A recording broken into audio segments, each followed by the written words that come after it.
And we are live. Link isn't allowing me, Michael.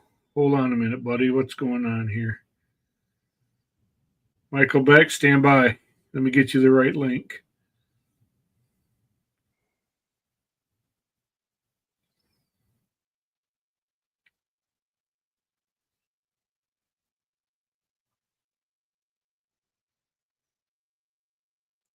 Try that, Michael. Should work. Should work. We'll share around. Oh, we gotta get our share around music. Hold on. What's our share around music today?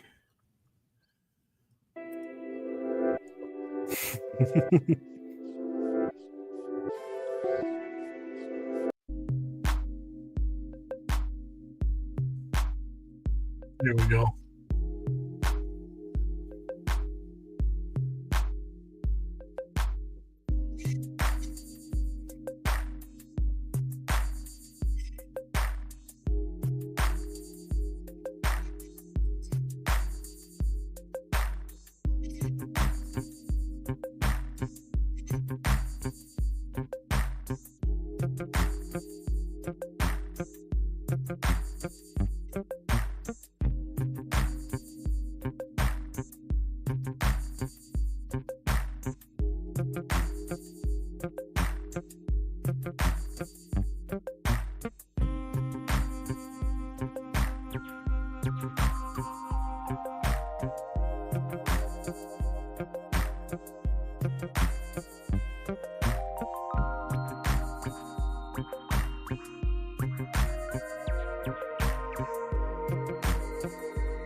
All right.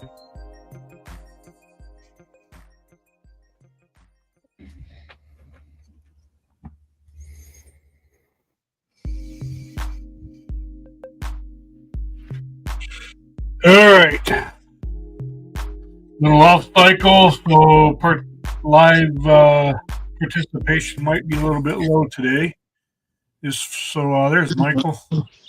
Hey, Michael, just for those curious, that share around music was called "Feeding the Ducks." It was Kenny's favorite song. He sent me the link. So. Feeding the ducks or the dogs? Feeding the Ducks. Yep. If you guys want to look it up, it's called "Feeding the Ducks." All right. 5 comments already. Evening, Dylan. Hello, John. Hello, Brian. What's up, Anthony? And good evening, Brody. All right. Let's hang on. I think we got a little feedback. Mike, can you turn your volume down just a little, maybe? How about now? Let's try it. That's good. Yeah, that's better. Yep. No, okay, I can't hear you, fellas.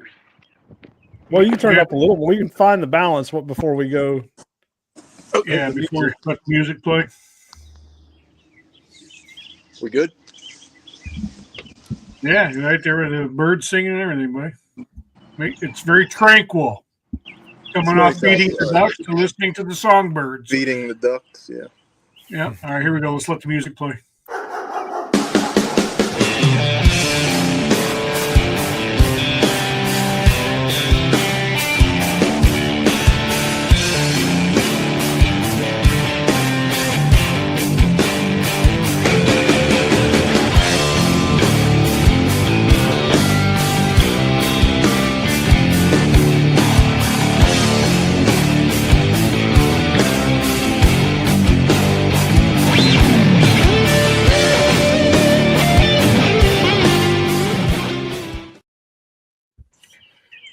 And we are back with the Monday Night Live version. A little off cycle here, guys, based on coordinating schedules, we had to do Monday Night Live instead of a Tuesday Night Live. This is not the new norm. This is just for today. Before we kick into today's topic of, intelligence and mental fatigue, and is your dog mentally tough enough, as the show is titled, we're going to talk a little bit about the PA event. We're joined today by Michael Beck, ABTA member, state liaison in Pennsylvania, and ABTA judge. So we're going to talk about the PA event. We'll plug the other forthcoming events, and then we'll get into the topic of the hour. Michael, how are you, brother? Good. How's it going? Good, man. Kenny, seen you're catching some fish today? Yeah. Oh, yeah. Really, really good day. Ended it with a nice big cobia, so it's a good day. Good. Nice. Yeah, PA is coming up quick for us. It's right around the corner. Where are we? What was today, the 12th? So we got a little less than 3 weeks away. Yeah, the dates are May 29th 30th, 30th, 29th, and June 1, right? Yeah. Yeah, it seems to be going good. Starting to gain some traction. People signing up. A lot of people talking about it. I'm taking numerous calls from everybody. Making the food. In fact, the house right now smells like hot sausages. So I'm making a big pot of them up and getting all that ready. So if you come to PA, you'll definitely be fed. It is a home cooked meals at the Michael Beck PA event, right? Yeah, we're kind of getting with a lot of the locals that are coming and turn it into like a potluck. Basically, everybody's going to bring something. There'll be a lot of different food there. Cool. Good. What are the news and notes and features where people want people to know about for the PA event, Mike?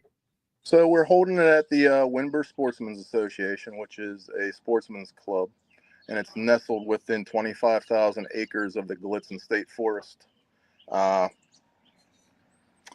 We had secured all of that land to utilize through a service agreement through the State Forestry Department, which was a tedious evolution. It was it took some time, a lot of paperwork involved with that, but it is done. That's called bureaucratic entanglements when you're dealing with governments.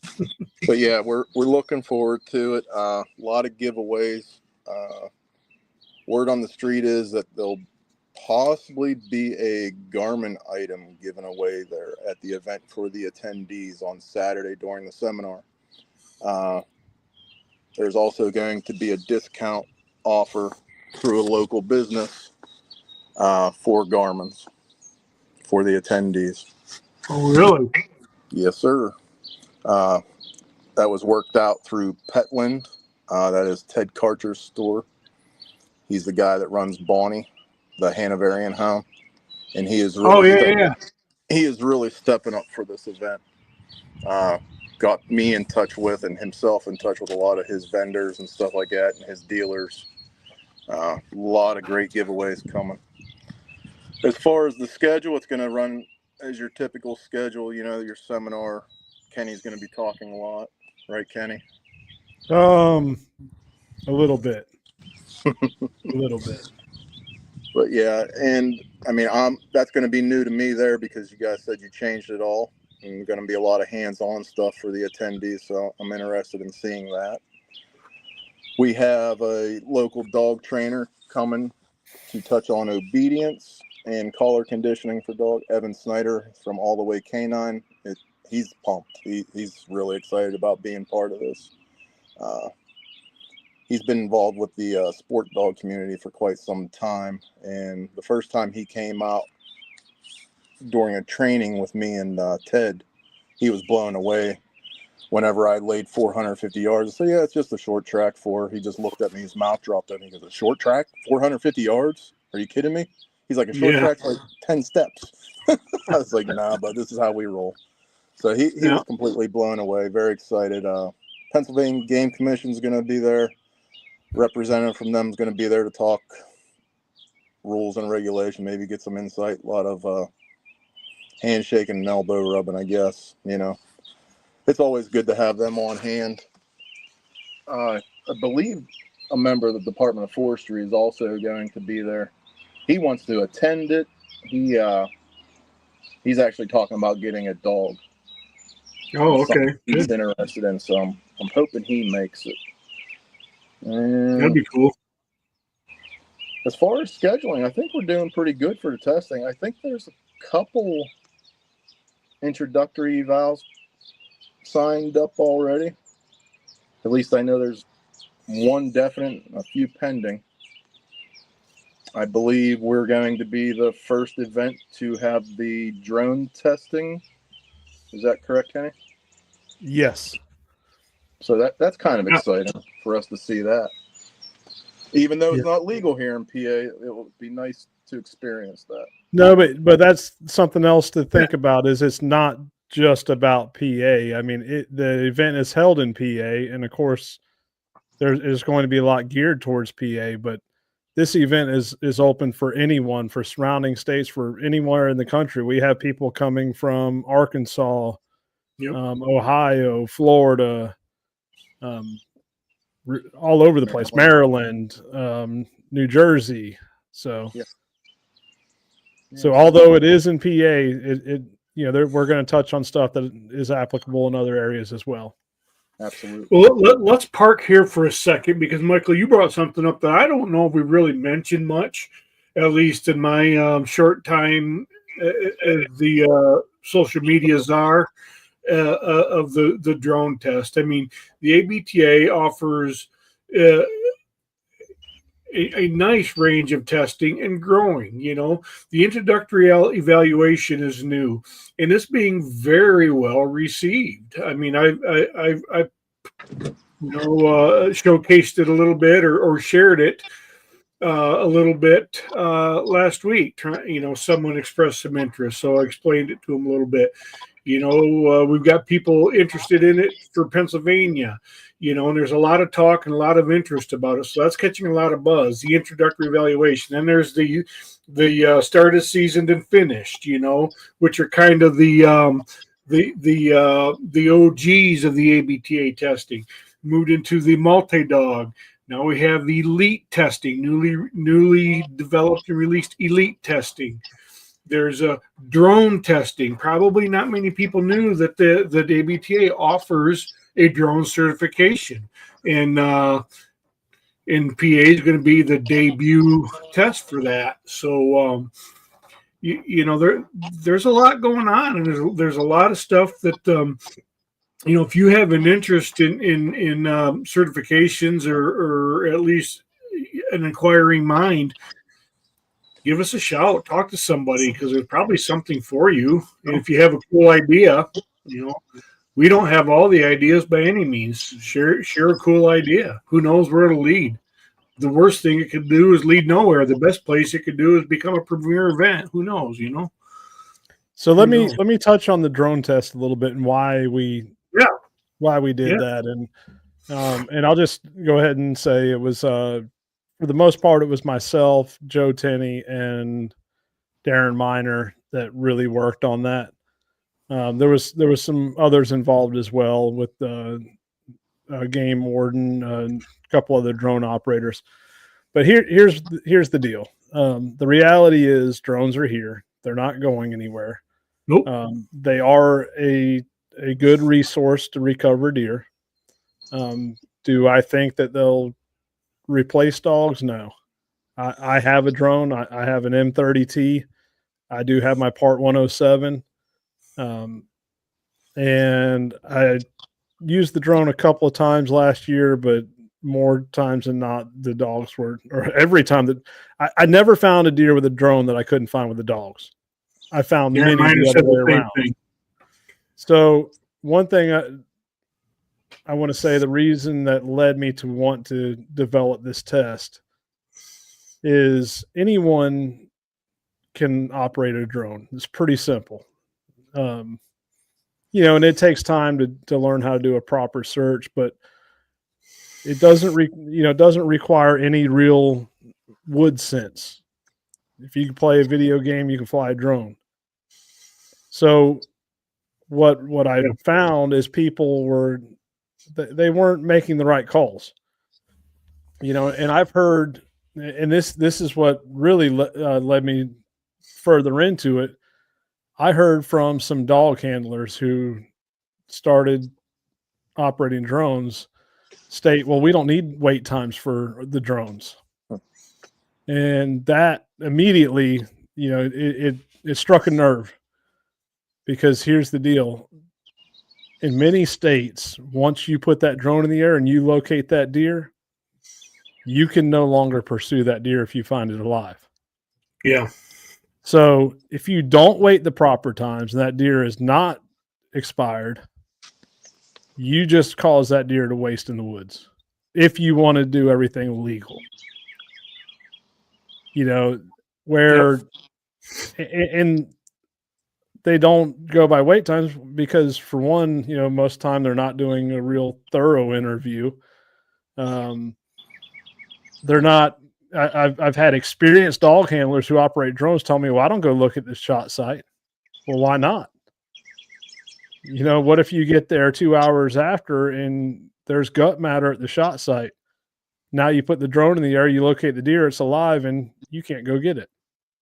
Right. Legally. Right. It's a valuable tool in the tool bag, but they still have to be utilized properly. Right. So through this certification, you know, we're going to have, like all of our tests, an educational framework that goes with it, you know, that talks about wait times and how to analyze the sign and all that. So it's not just you know, can you fly a drone and can you find a target? There's more to it. Yeah. So it brings in the air quote woodsmanship or the houndsmanship. I'm not sure what I'm trying to say, but the true tracking element to it.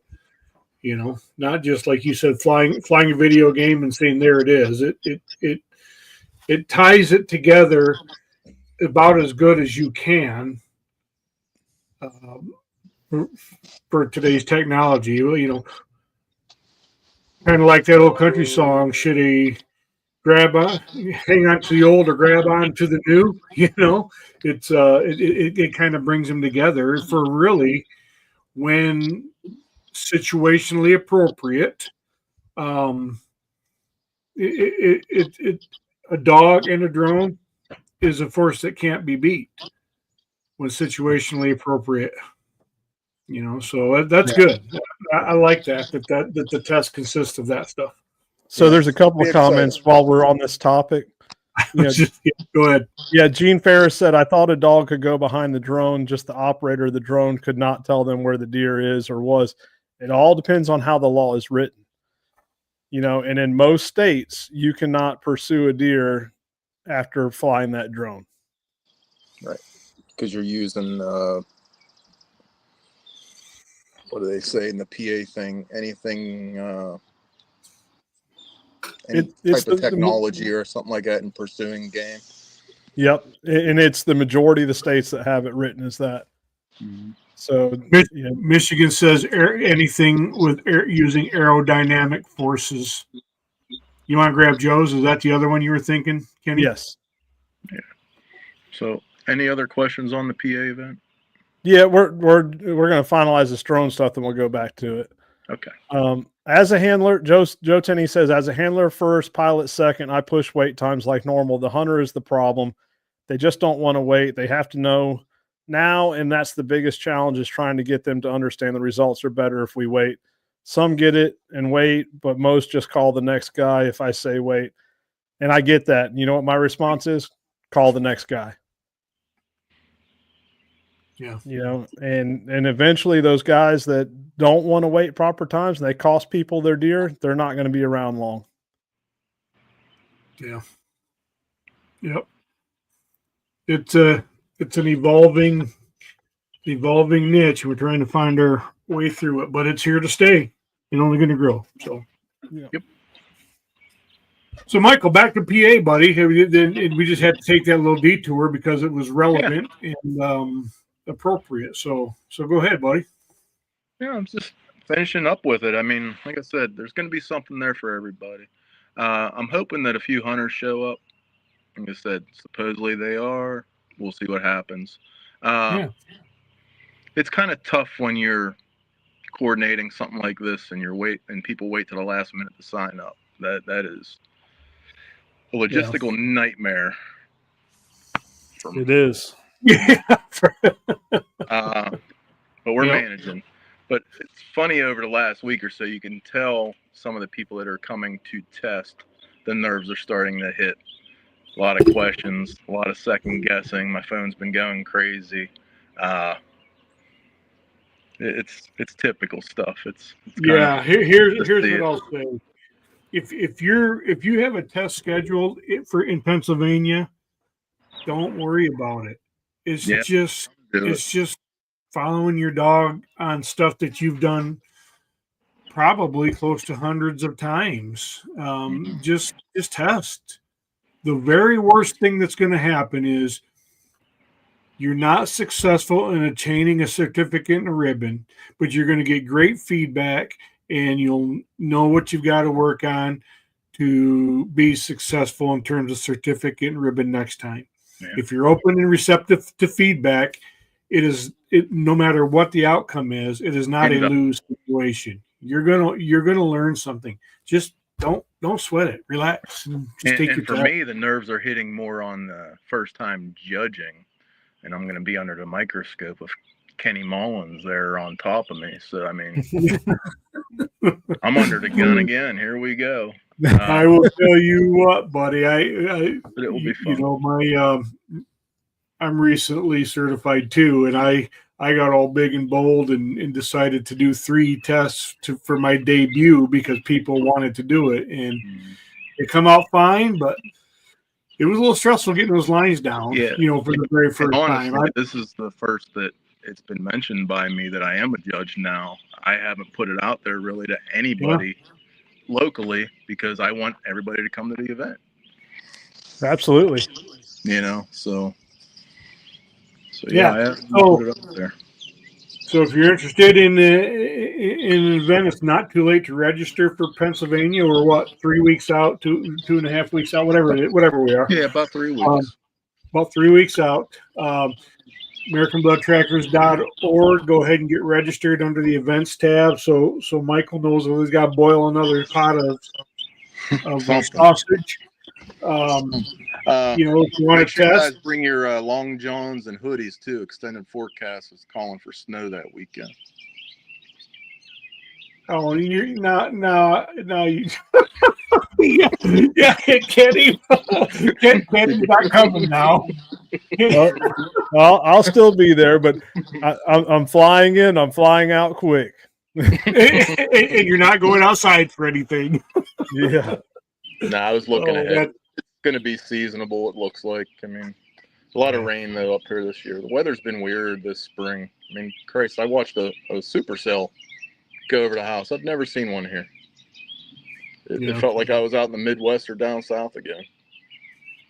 We've been having some crazy weather. Don't say that. You're going to scare people. You're going to shy people away from the event who are on. Weather's changing. Michael's supercell event. Oh, come on now. No, don't. Yeah, global warming. Yeah. So well, cool, Michael. Well, thanks for coming on, man. Yeah, I'm gonna go run my dogs a little bit now that their bellies are full and settled down.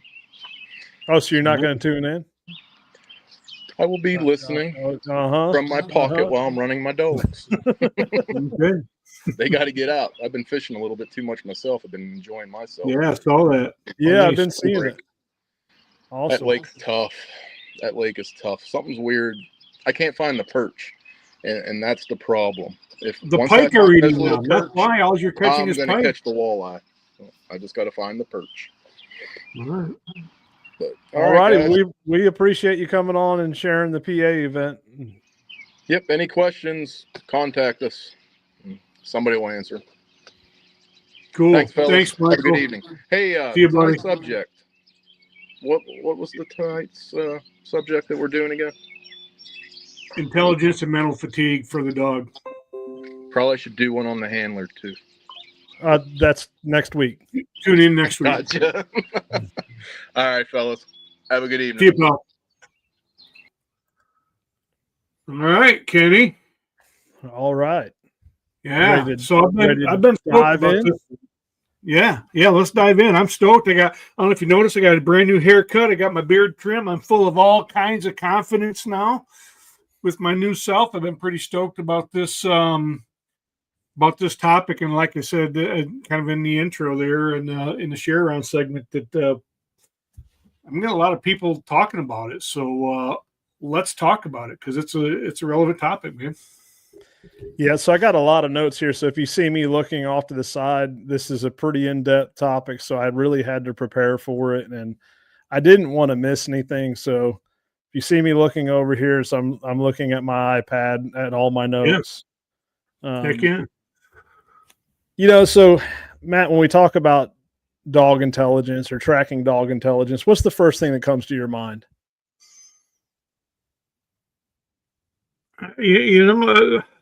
No, you caught me flat-footed because I've never thought about it. Can the dog sniff the scent and follow the line? That's the first thing that comes to mind.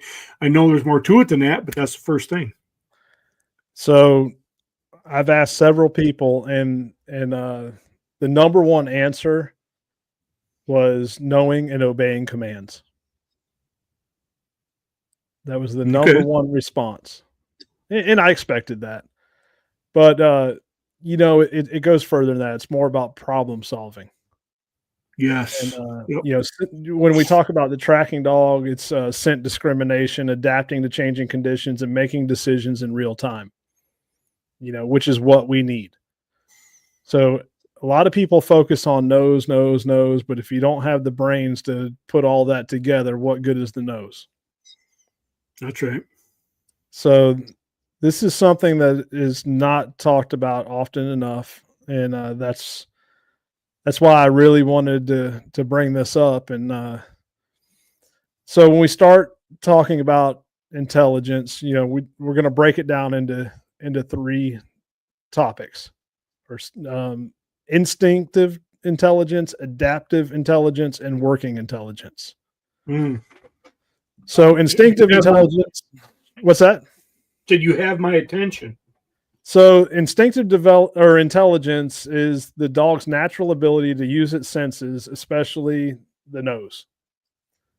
That's just a talent that they're born with, just a natural instinct.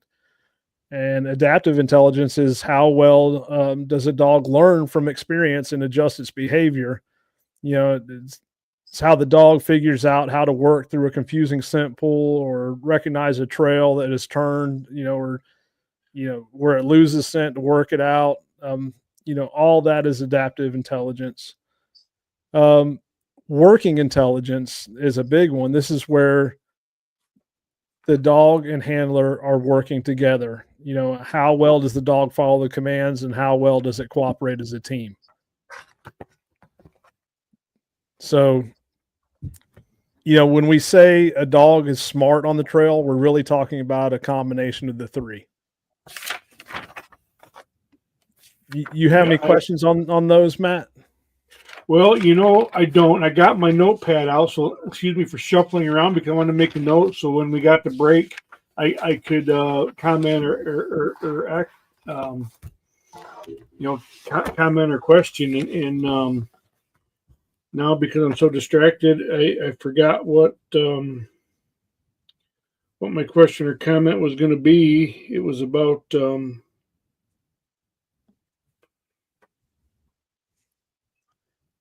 While you're thinking about that, I'll hit it was about working. It was about working intelligence. I got it. Darn it. Go ahead, because it was brilliant. Trust me. So Matt Lord says dogs need to be smart enough to ignore you when you're wrong. Yes, yes, they do. Yep, that's part of it. Gene Ferris says the only command I want my dog to know is come come here, back up, tone back, and go find it. And that's part of it. But the other things you needed to know is the scent discrimination factors, the problem solving factors. Yeah. So it's I know what it was. On the working intelligence, Kenny, and I apologize for interrupting you because you had a flow going there. No, go ahead.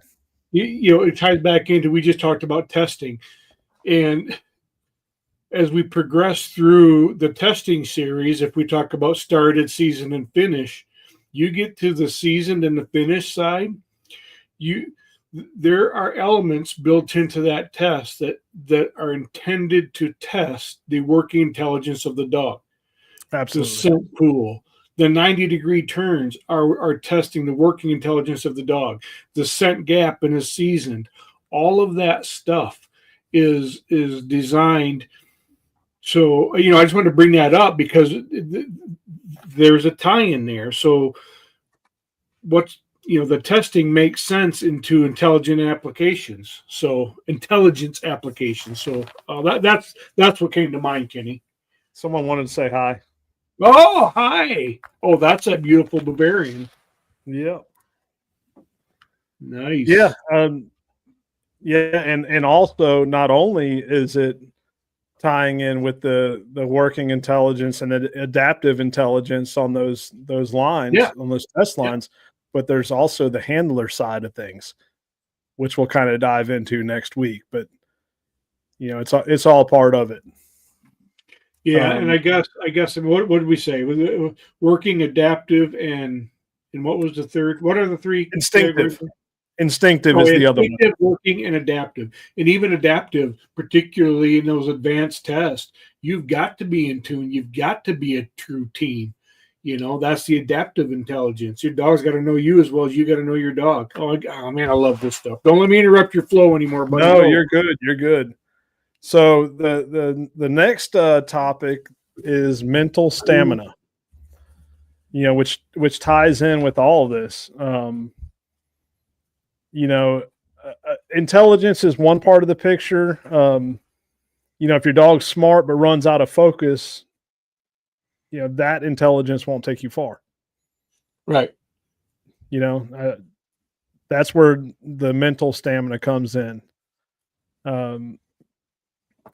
So Courtney DeMella just said, curious to see how endurance ties in, which is where we're at, the mental stamina. Yeah. So mental stamina is your dog's ability to maintain focus and accuracy over extended periods, even when things get tough. That's really when it comes into play. It's not just about energy or drive or it's about staying mentally sharp, reading scent, and making decisions without getting distracted. Yep. That's mental stamina. So how do you build this? There's three key components to building mental stamina: progressive training, varied environments, and consistency. Mm-hmm.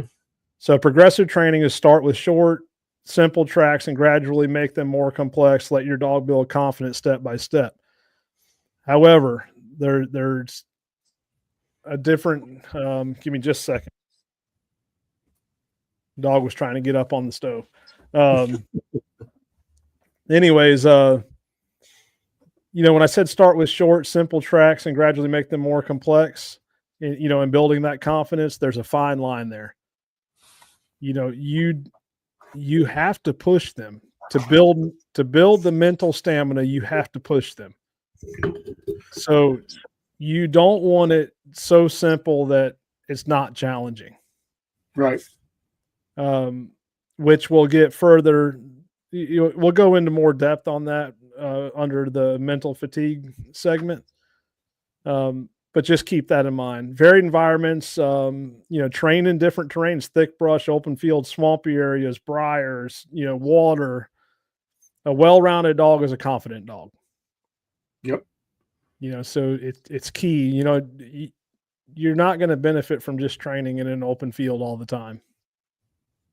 Train how you track, and that helps build mental stamina. And you want them to go through multiple terrain types on the trails. You know, going to consistency, regular focused training is what separates a strong tracking team from an average one. You know, you got to be consistent, and you know, consistency isn't just the same trails. It's just being consistent with working the dog. Yeah. So, do you have any questions on that, Matt? No, my thoughts are all over the place. I get one in and it flips out, and I think of another one as I watch these comments come in. But talk about mental fatigue. There's a ratio, and maybe you know it, and I can't remember it. A good mental workout for a dog does translate into physical fatigue. And I think I've seen a ratio. So, it's like me. My job is not active. I sit in my office and I'm doing, just like I am here on my computer, but I'm constantly thinking about how do I address that? Okay, what just all of the mental gymnastics and in essence, my office version of problem solving as it relates to my job.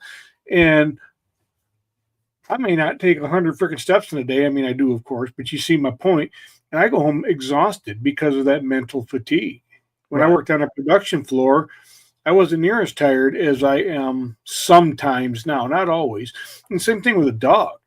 If it, that brain work translates into physical exhaustion.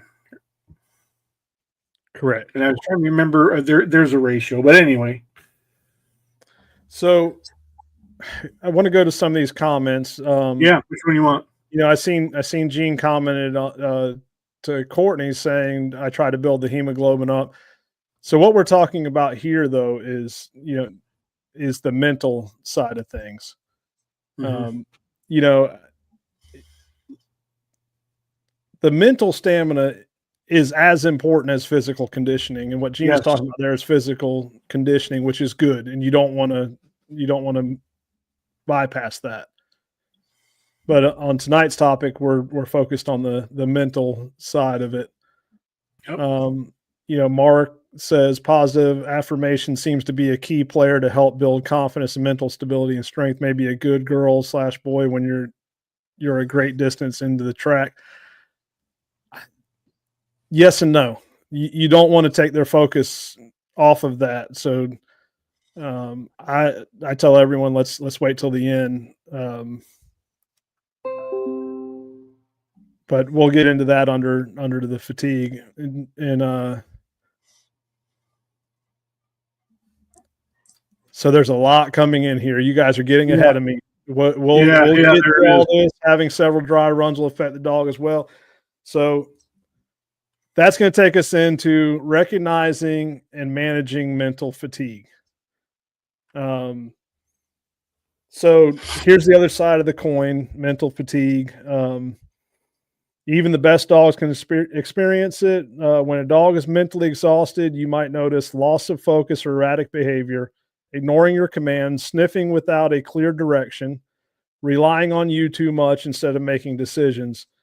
Mental fatigue comes from several sources: overtraining, monotonous exercises or training, or overstimulation from loud environments.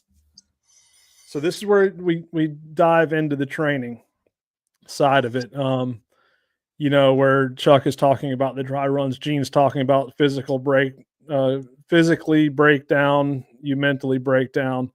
Yep. Yes, and yes, I agree with that. But again, I want the focus to remain on mental side of it. I get what you're saying, Gene, but right now let's focus on the mental side. Mental fatigue. Yes. So how do you prevent it? A balanced training schedule.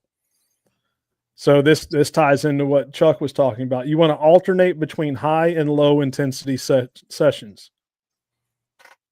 And this is where, I've talked about the short focus sessions, where you're, what's the word I'm looking at now? I'm drawing a blank, Matt. Yeah, I have that effect on people. Sorry, buddy. So, whenever I want to, we don't train every day on 1,000 yards.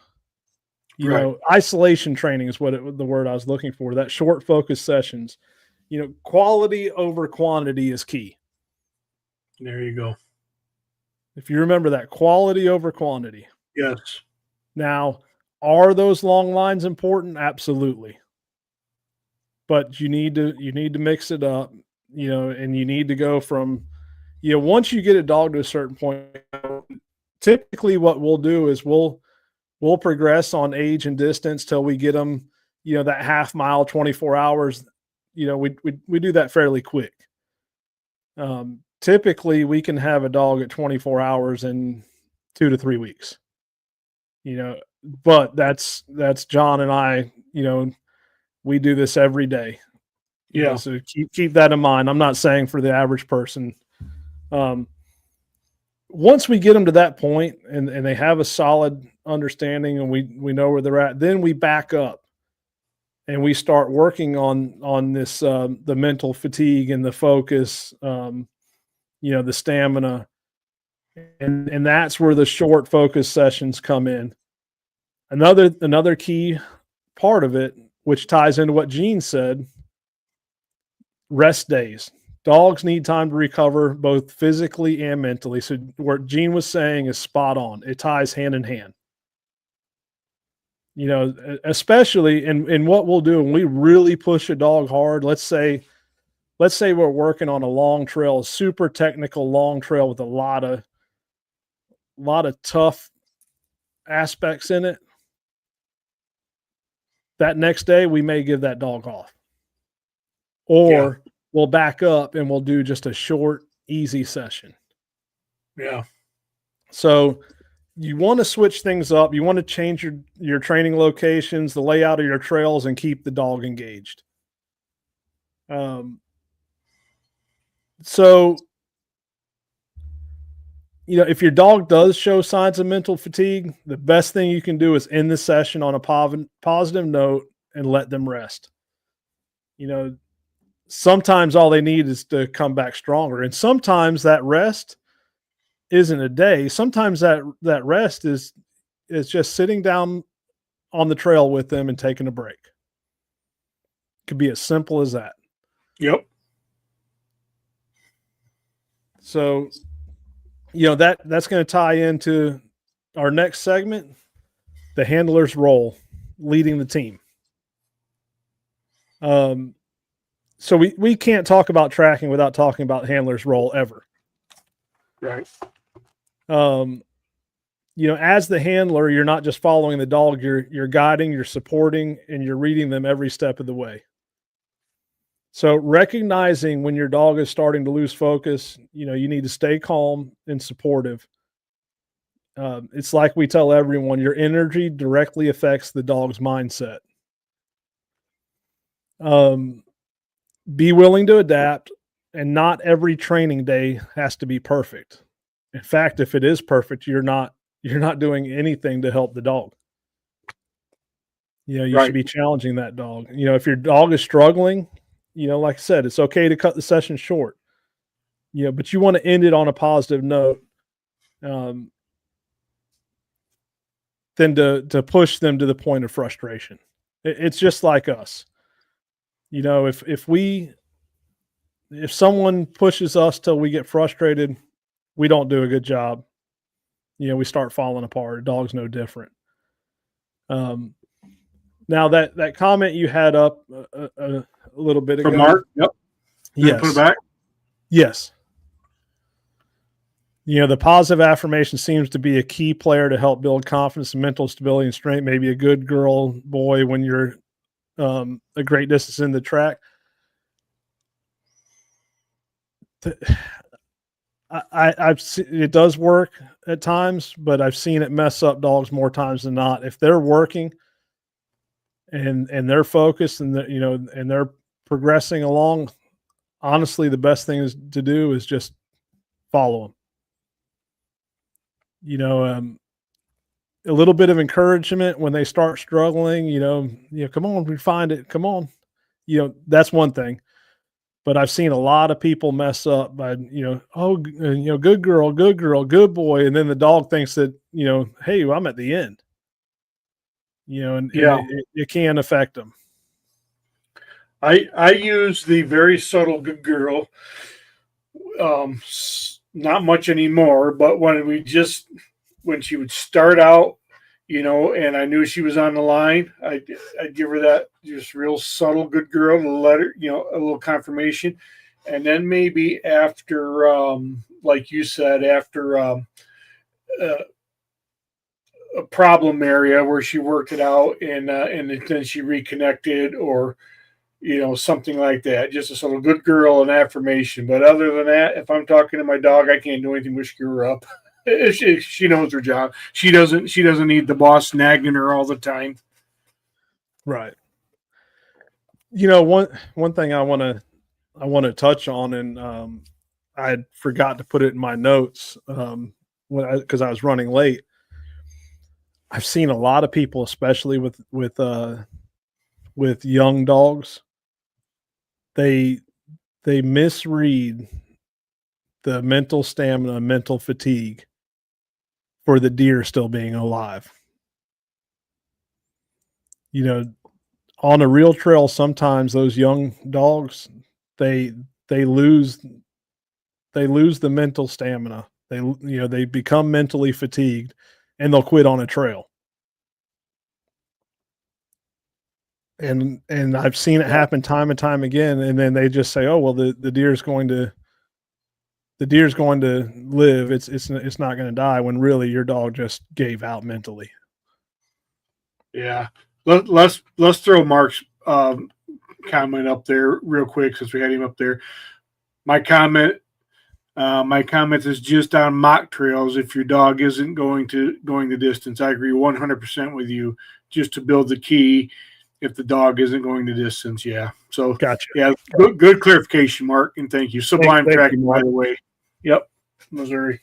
So yeah. So does that make sense, Matt? Yeah, it does. I mean, and I jotted down some notes, just things that I wanted to come back to when we would, and comment on. But it all makes sense. And the big thing is, to me, is I'm always a how person, right? You kind of talked about it, and we'll have some snippets of things, training snippets. So kind of a segment you and I, or a feature you and I have kind of been flirting with that could help some of that stuff. But the how piece is always important to me. So building those complex tracks, and then knowing when to push and when not to push, and then building that training regimen. Just like a bodybuilder.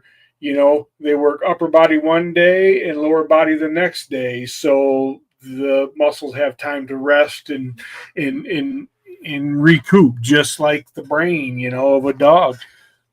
So when I was playing football, we had to come in on Saturday mornings after the game and go, do some light running just to get that blood flow, just to keep, so you're keeping the muscles warm and getting the blood flowing. And that's that simple track the next day, that's how my brain is associating those types of things. And I think there is, conceptually, it's conceptually applicable. Right. And you mentioned it too, the handler, thinking about, how is a handler on a real track contributing to the mental fatigue of a dog? And I've contributed to my dog's mental fatigue on a trail. I know damn well I have. And just due to my inexperience as a handler, and we've talked about this a bazillion times, and so has every podcast and every Facebook post and whatever YouTube video about trusting your dog. Well, you got to know your dog. And the more you know your dog, the less you're going to create that frustration, and because you're pulling it off and it has to constantly reacquire the same damn line that it was on, and have to do that mental gymnastics and that problem solving of a problem that you created for it because it wasn't having a problem. Now that is all normal growing pains, and we've all gone through it, and even the most veteran trackers still do it on occasion. But anything you can do to minimize those situations by being in tune with your dog, and the only way to get in tune with your dog is to run lines and blind lines and double blind lines with your dog, and the less that's going to happen. So that's what was going through my mind when you were talking about the handler influence, and that adaptive learning, or that what was it? Adaptive. Adaptive intelligence. Adaptive intelligence. And we'll get into it next week with what's going to be a great guest next week to talk about the handler's adaptive intelligence. But that's bi-directional, man. Right now, we're talking about the dog, and that is the focus, the dog. Yep. But, so something I want to touch on is a lot of times, or more times than not, we create the issues here. That's what I mean. With the mental stamina and fatigue, and the adaptive intelligence and the working intelligence, we directly impact that. One of the biggest things, and it's something that's came up a ton lately with me helping some other handlers with their training, is giving the dog the 90-degree turns. That's a big one. You're not helping them with problem solving. What you're doing is you're making them rely on you and look to you. Well, then when the time comes where you really need that, then you get frustrated, then they get frustrated. So the whole key in training is to sharpen that dog's problem solving skills. It's 100%. Don't get me wrong. They do have instinctive intelligence, like we talked about, but there's also the adaptive intelligence. There's also the the working intelligence of working with you, and they're going to figure out what you're going to do. 100%. And we kind of have talked about this on previous shows too, Kenny, and that we talk about holy sheeso Pete's. I am getting old. It's been a long day. Go ahead with your thought. Yeah, I just wanted to touch on that because, as you know, Matt, and some of you guys don't. Next week we're talking about the handler side. The week after that, we have someone that's going to be coming on that I have worked with for, I don't know, the last month or so, that dealt with both dog mental stamina, dog intelligence, and the handler fatigue. So all this is going to, so tonight's episode, next week's episode is going to tie right into the final of this series. And what ends up happening is, and I don't want to give it away what we're going to talk about in a few weeks, but what ends up happening is you create a problem, you hold the dog back, the dog is not working on that adaptive intelligence, that problem solving skills. And then it comes time that you need it. You need the dog to work through those because you're preparing for a test, or you're out there in the field and you can clearly see that the trail goes this way, but your dog's struggling and missing it. And you're like, why is my dog not finding this? And you do like you do on a training line, you guide them that way. You get frustrated. Now that energy feeds through to the dog, and the whole thing turns into a mess. Yeah, absolutely. And that it can also go into, the trail goes that way, but how do you know the deer didn't backtrack and end up going this way? You don't know. Right.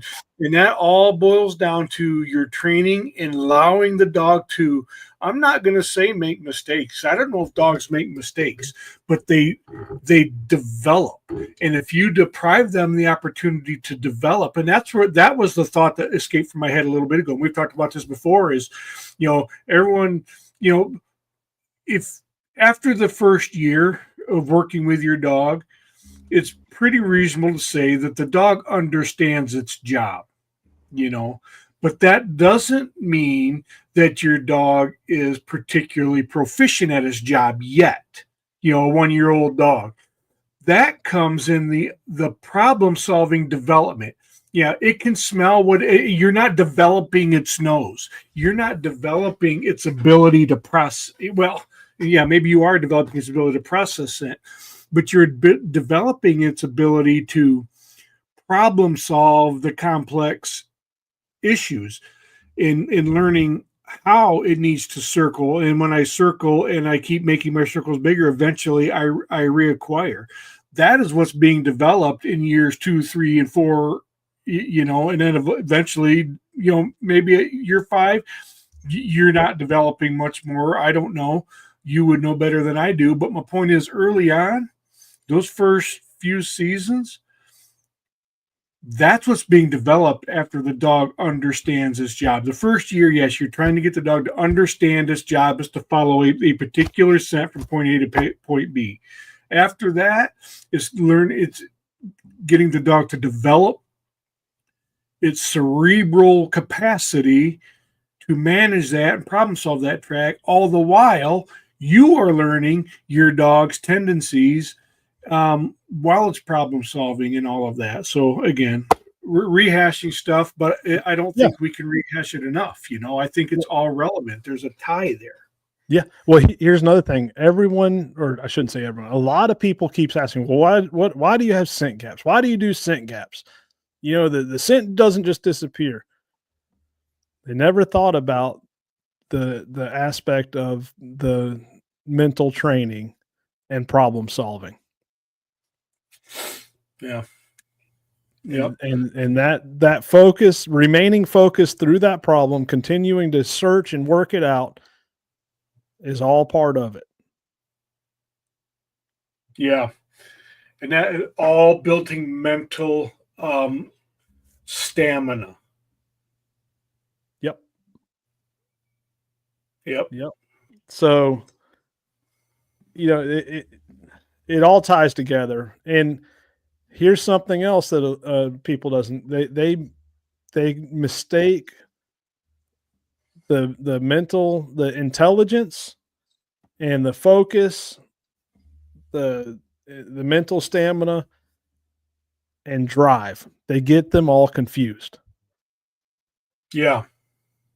A dog may have drive, but if it doesn't have mental stamina and adaptive intelligence, it may appear that the dog doesn't have drive. Yeah. Yeah. So now people may realize what our post on Facebook were leading up to. Yep. Everyone says you can't build drive. You can't build drive. Well, you can. Because drive is not just directly related to the physical aspect only. If that makes sense. Mm-hmm. You have the mental side. They may have tons of physical drive, but if they don't have the mental stamina, it doesn't do any good when it comes to working a trail. Yep. And to go back to, to me, how do you get there kind of thing, that lazy meandering 1,200 yard track at 12 hours isn't doing any of that. That lazy meandering 1,200 yard track. Oh my gosh, did my dog follow a 1,200 yard track? Yes, it certainly did, and that's pretty elementary. Because, like we said before, it can follow. If it can follow hoof scent for 1,200 or for 200 yards, it can follow it for 1,200 yards. And if it's lazy and meandering, the dog has nothing. It just had to do that longer than it would have had to on a 200-yard track. That 200-yard track with a scent gap and a scent challenge and a hard 90 or a V-back is going to do you more good in terms of intellectual mental development, and then that lazy meandering 1,200-yard track, which is in essence a walk in the woods, right? For a dog that knows its job, you know. Yeah. So Gene says, I still say that's channeling. It's not channeling.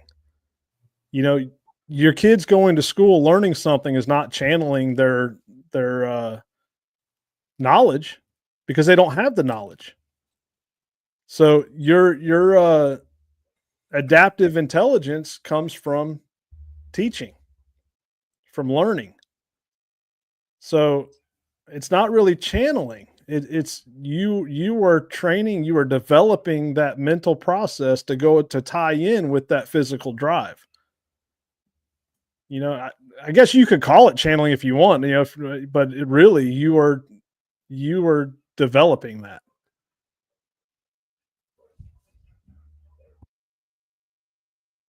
Yeah, for sure. We got some really good comments coming in. Kenny, do you want to grab a few, or do you have a flow going? Sure. No, we're good. And I'm going to skip over the feeding stuff, because that's one thing, Kenny, we do need to get. You know, we're getting, boys, guys, let me tell you, we're getting some pretty cool topics lined up, and we're starting to get a stack up of ideas here that I think you're going to enjoy. One of them is nutritionist. Maybe we'll save that kind of closer to the season. Getting a canine nutritionist on, because there's I think what they're talking about is asking if it can affect mental fatigue. Well, if you think about it, you're right. So there are some there were some comments here. Let me find Mark's again. Here, you know, Mark, you're featured a lot tonight. Yeah, we appreciate the participation, Mark. Absolutely. Yeah. And Gene, Gene's a great guy. You know, I know sure. Gene, I go back and forth this drive thing, but you know. Yeah, it's discussion, man. But Mark says, yeah, there you go. Many trackers do not feed before tracks. I do, he says. Keeps them hungry for the feast at the end. Do you think not feeding them can cause some mental decline on a track? I know some people that can't think on an empty stomach. What's your take on this? I think that's an excellent question. Yeah, I mean, I agree with it. Do you work well on an empty stomach? Yeah. Yeah, you've got to be mindful, you know, especially if you're off leaking. And Mark, I know you're not, but you know, if your dog's in a run, you don't want to feed them their 3 cups and let them go run one down, you know, 30 minutes later. But I try to give my dog a little something just for that reason. You know, it can be distracting, and you don't have, you know, it's fuel, right? Your brain needs fuel. Yep. Yeah, I would agree, and I'm glad that you do too, Kenny. I knew you'd see it my way, Mullins.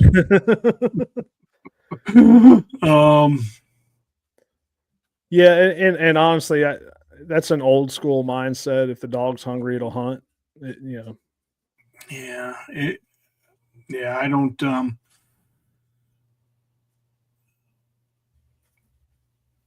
But going back to like what Gene was talking about, you know, we'll utilize stuff like I don't know if you ever heard of red cell. I don't know if I have. You know, red cell is something that we use to help build those dogs up, especially one that we've ran hard all weekend and just ran down. You could give it some red cell and boost right back.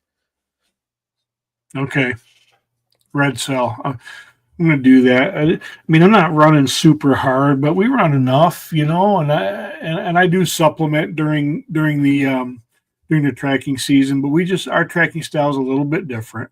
But let's grab Shannon's. Yeah. At the last testing you did, Mr. Kenny, how many dogs had all 3 topics?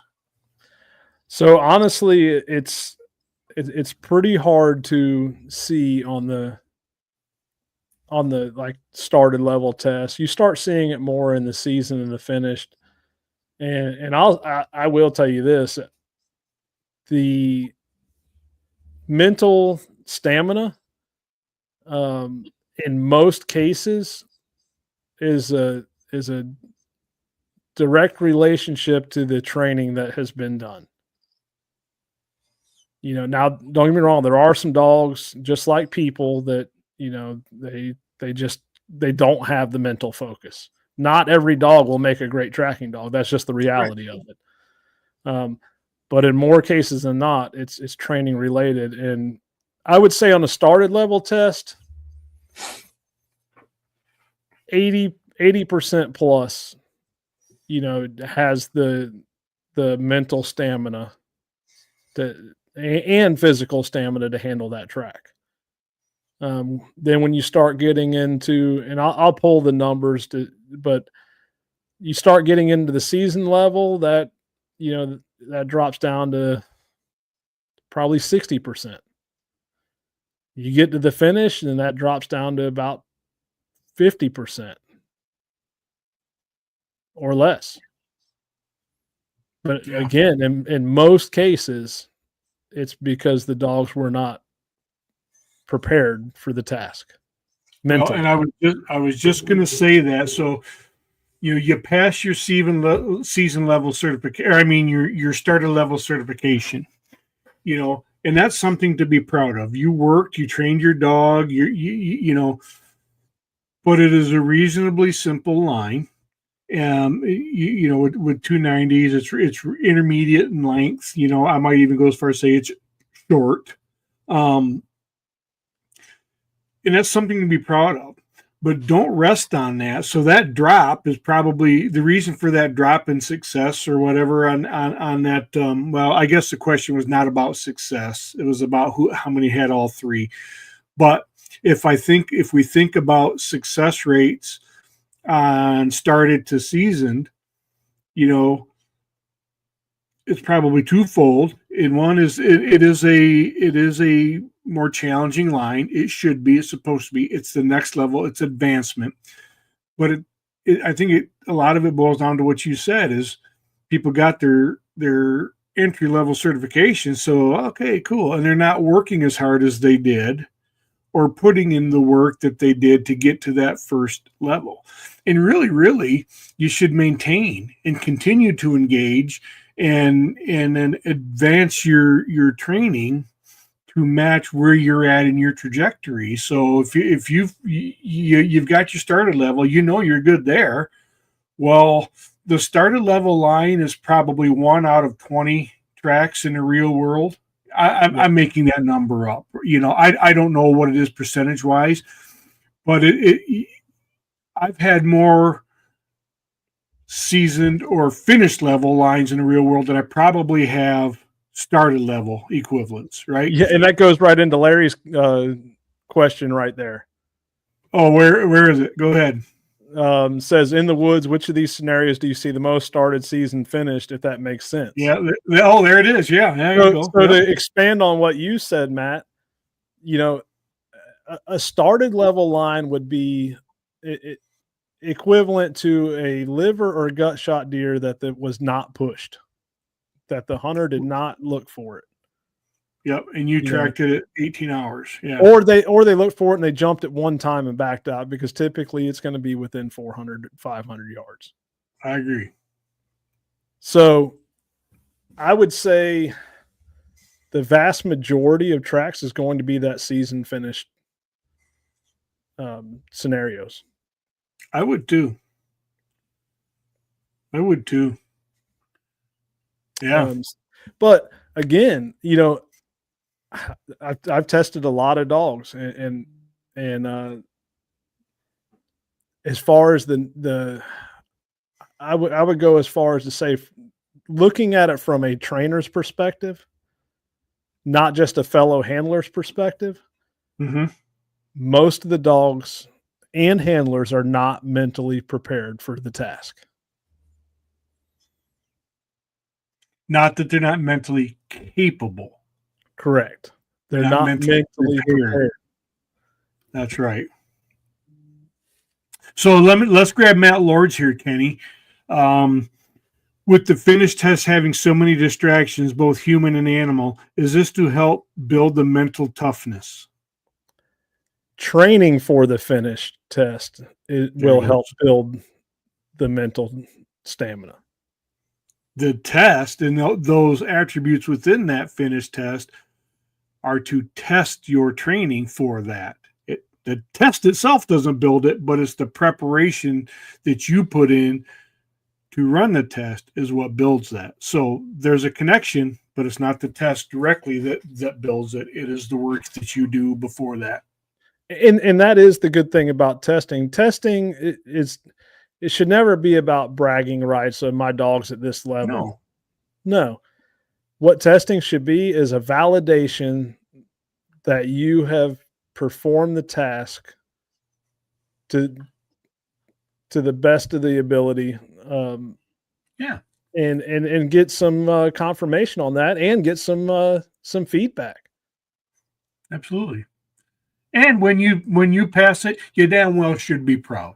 Yeah, you should be proud. It's not about the ribbon. I love my ribbons, and I'm damn proud of them.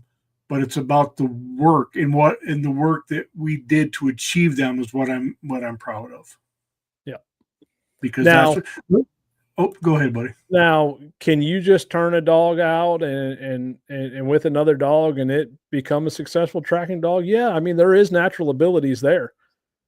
You know, and we talked about that, but that's one part, instinctive intelligence, and can they adapt and have that adaptive intelligence in the field working with other dogs? They can, but I can tell you this, growing up running hog dogs, deer dogs, rabbit dogs, whatever you run, especially if you run deer dogs and hog dogs, if you just turn some puppies out, especially you have a whole litter of puppies, you turn them out with some older dogs, you may end up with one solid trail dog out of the pack, out of that whole litter. Mm-hmm. If you take that same litter and you work with them and you actually train them and you build on all of this through your training, way more of them are going to be solid trail dogs. Yeah. The vast majority individualized training for each dog. Correct. Not the pack me too approach. Correct. Yeah. Let's look at Michael Pitts Jr. here. A seasoned dog, going back to the scent gap, a seasoned dog can jump or cut a track if there is a scent gap. Absolutely. Yeah. I mean, and that's why is that, Michael? Well, because they've developed that working and adaptive intelligence to know, no scent. Here are the techniques that I need to do to reacquire it. Yep. Let's grab Michael Pitts again. How about standing water flowing 8 to 10 inches of water, and you have a third party moving the water, such as Grid Search or Boots Air moving the water? ? There's your scent gap. There is your scent gap. Yeah. Yep. Now, the thing about that in the field is there's a stream there or water, and that there is a scent gap, and now you can employ techniques to help the dog should the dog need it, because which goes back to working intelligence, where the handler and the dog work together. Yes, exactly. That's exactly right. A lot of comments about feeding, and the things that, Wayne Reese keeps, I keep sardines around for protein and easy digestible if we track before he eats. Yeah, sardines high in omega-3s, the good fat, the brain fats, high in protein, all that stuff. Hi, Ethan.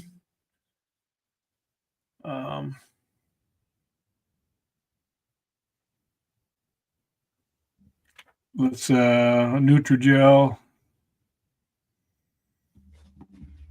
If you see a comment, let's grab it, Kenny. I'm just, or if you have another segment. Yeah, I had some text coming in on stuff. Hard-boiled eggs.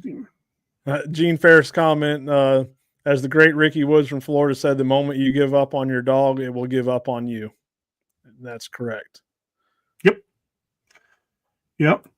Let me just tell my story, since we're kind of about where I think, Chuck Darby 1000%. We'll get these in a minute. But story time with Matt, I guess. You talk about mental fatigue, and I didn't think about this until we started talking about this topic, Kenny. And I always, a lot of times things that we talk about, I start to reflect on tracks and things that we went on in our, in our short career. But, and I think about, and I start to put pieces of the puzzle together. I'll never know for sure, but, I think there's probably something to some of these things.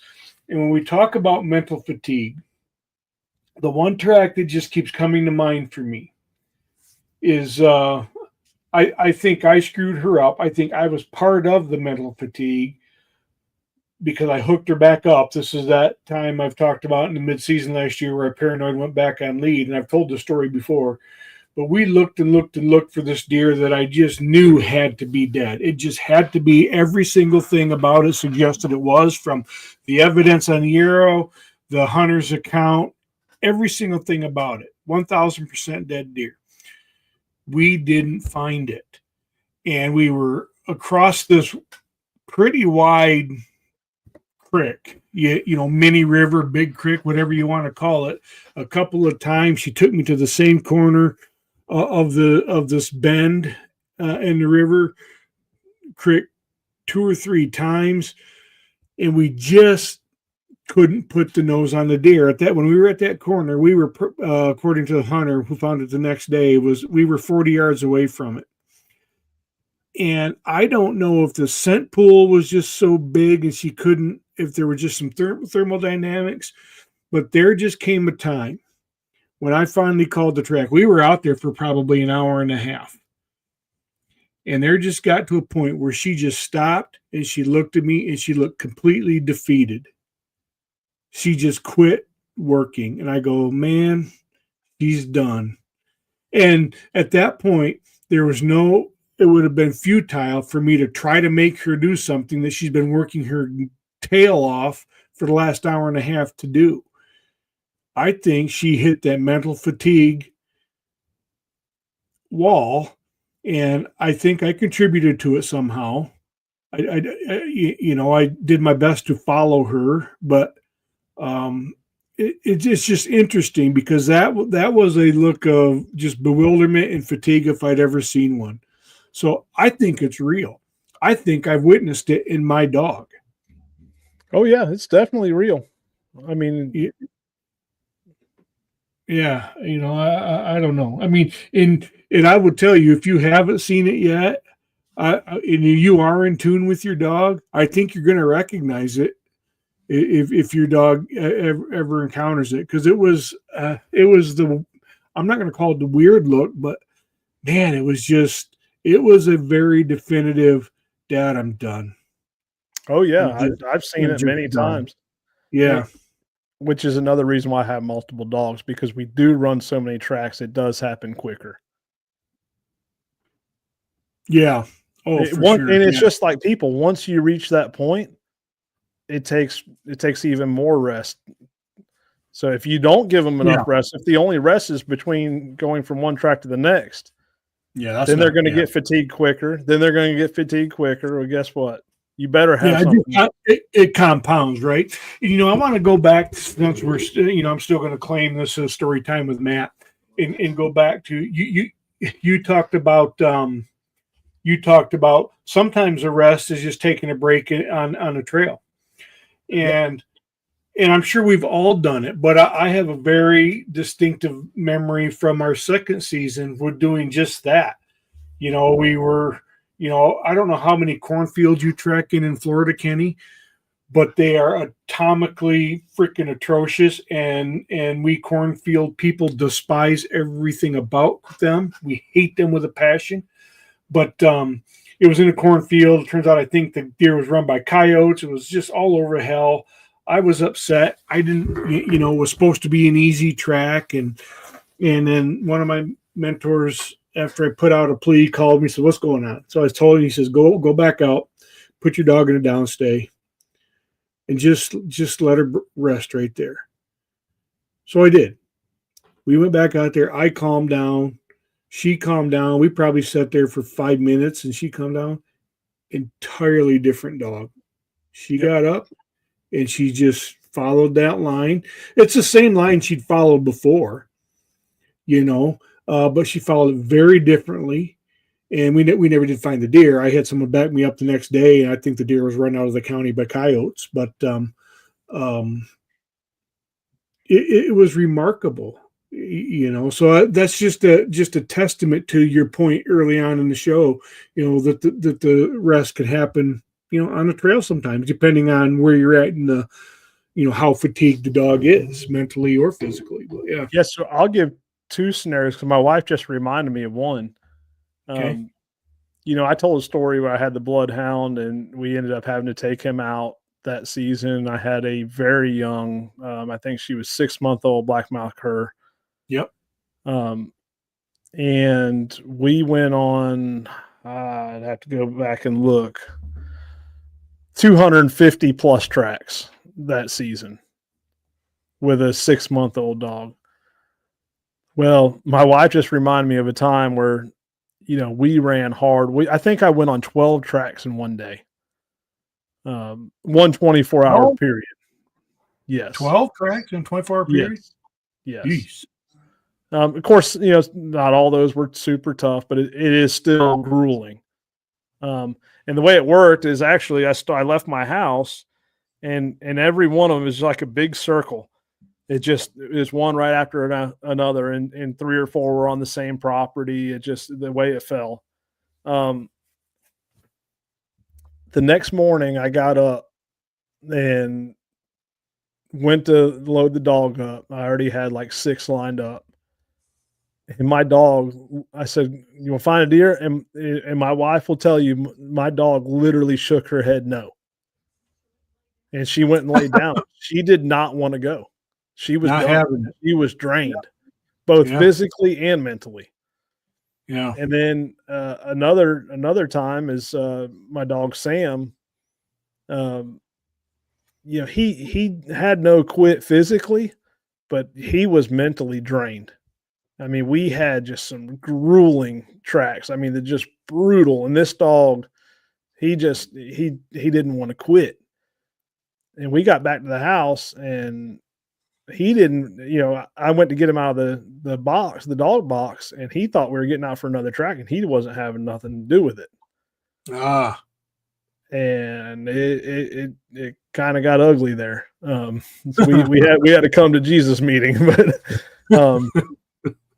but it was both physical and mental.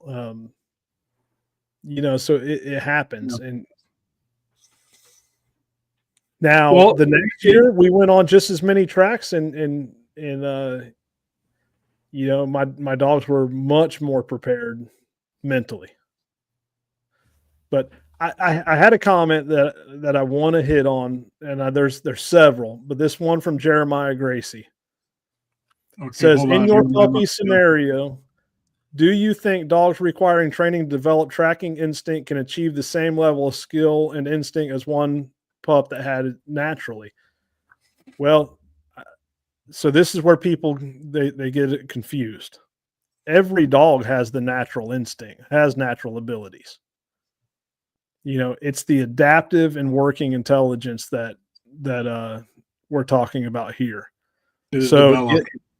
So yes, I do believe that puppies that require training for that adaptive and working intelligence can achieve the same as one that has it naturally. It's just like people.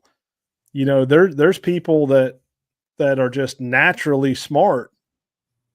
And just have a lot of sense to them. And then there's people that require a little more education, but in the end, they come together and they're equal, or sometimes one surpasses the other. Mm-hmm. Oftentimes one surpasses the other because one thinks they're smart and they don't need the education, and the other one's just like, all right, and keeps on. It's no different with dogs. Right. Man, these comments are coming in and they're good. But let me grab Matt Lords here, Kenny, if I can, because Sure. it's fresh off story time with Matt. And he's directing it to you. In the situation of Matt's story, would a set down and a short break have rested his pup for a strong finish, or even a longer break back at the truck and then coming back out? Besides the dog giving you a sign, when should you call it? When the dog tells you. When the dog tells you. Yep. I will tell you, Matt, in that, hindsight is 20/20. Every single, always. I think if I'd have not been connected, we probably would have found that deer. That's just the lie I'm living, But just the defeated look she gave me, I don't think going back to the car and the coming back out was the answer for that night. Maybe I'm wrong. I don't know. But it was just, I don't want to be overly dramatic about the look on her face, but she was done. It's not like she was beat, dejected, and I had to carry her. She crawled back to the car. It was none of that. But just she was flat out done. And when she told me, just like you said, Kenny, she told me she was done. But would she have gone? Could we have recovered it, Matt? Who knows? Maybe. But my read in that moment was it's not happening today. Yeah, and I've had situations where I've literally sat down in the woods, giving a dog a break, and I typically won't get up and push my dog to work. I'm going to sit there and take a break, and that dog's going to let me know when it's ready to go back to work. Yeah. And if it's not, two things are going to happen. I'm going to go to the truck and I'm going to pull out another dog, or if my wife's in the truck, I'm going to call her and say, "Hey, open the box and let this one out. I thought, come and find me." I thought he was going to say he's going to make Brandy go sniff out the deer. Man, Kenny, these comments are really good and flying in. Guys, bear with me. I'm skipping around on comments. If I don't get yours, please don't be offended. It's just hard to keep up with them all. Please keep the content coming and the questions coming. But let's go to Mark Maniaci's again, because it's good. Going back to the mental stability, mental growth.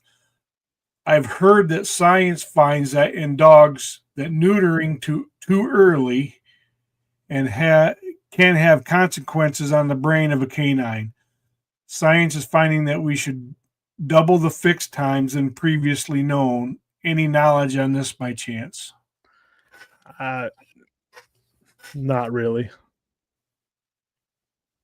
I've trained a lot of fixed dogs, and I personally don't fix my dogs unless it's necessary. I had to fix my bloodhound, and not to kind of sound vulgar or gruesome, but his testicles literally hung so low when he would run, they would wrap his leg.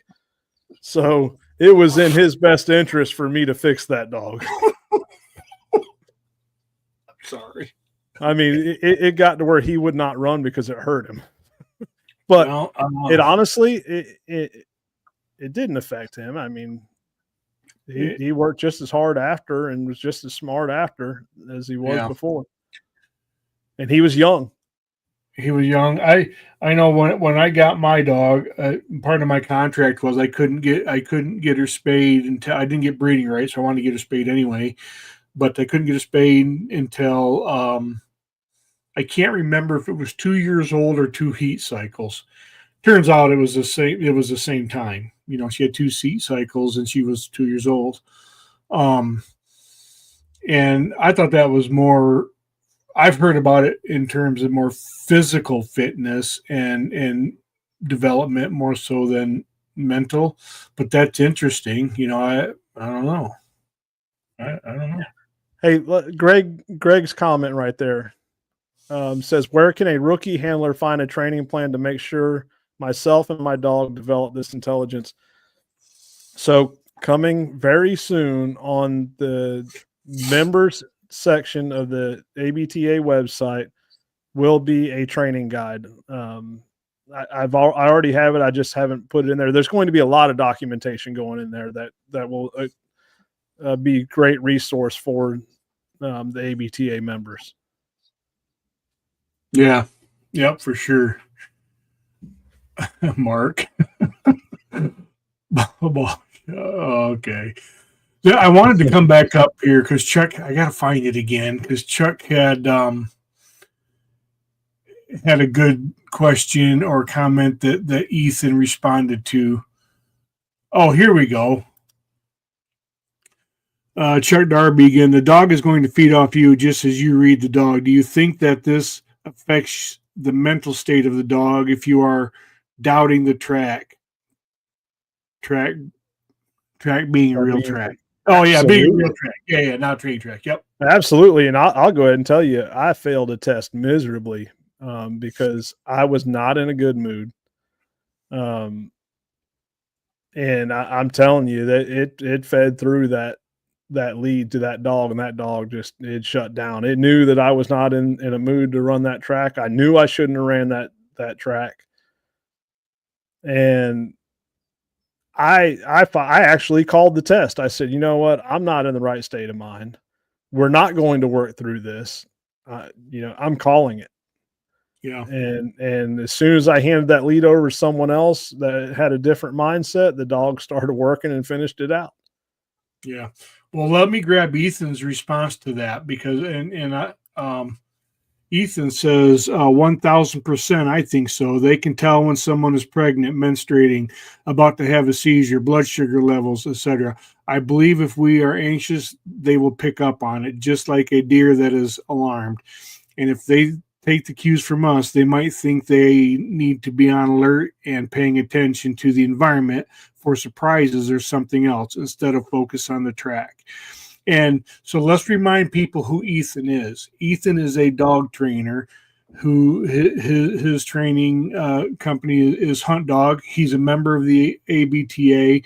He's the chair of our testing committee, and he's also a judge. So Ethan and I talked about this just the other day, an interesting conversation, and I've mentioned it on here before. That's all chemical changes, and that's why dogs can detect seizures. There's a chemical change, and it releases a different pheromone. I'm with Ethan. I wholly believe that. You just outlined it, Kenny. When I was in Missouri, I had somebody talked about they failed their level 1 test because this guy was a ball of nerves, and he says the dog just kept going back and look at him, check on him, Dad, are you okay? And they weren't successful in terms of achieving their ribbon. But I totally agree with that. And what the heck do I know? I've seen it a lot testing dogs, and I'll tell on myself again. We had a dog here that we had trained, and we were taking it to the test. And I've told this story before. The dog was doing great in training, and John had worked the dog. I got slammed with work, and I came home from work. This was on a Thursday, and I had already made plans with the judge to test the dog Friday, and I had a 5.5, 6 hour drive to test this dog. And I got home, and it was a frustrating day, frustrating week. And my mind wasn't right. I grabbed the lead. I said, all right, let me handle this dog. Cause it had been about a week since I handled the dog, and I was going to handle it on the test.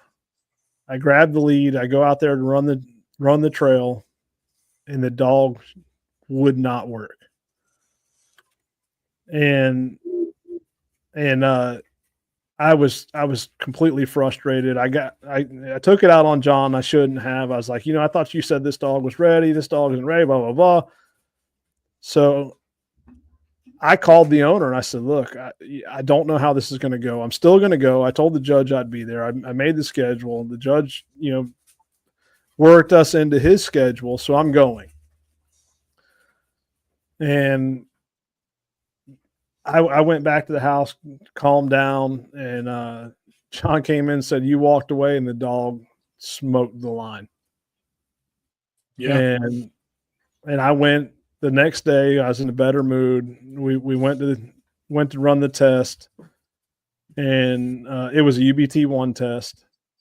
The dog ran it in 7 minutes and 38 seconds.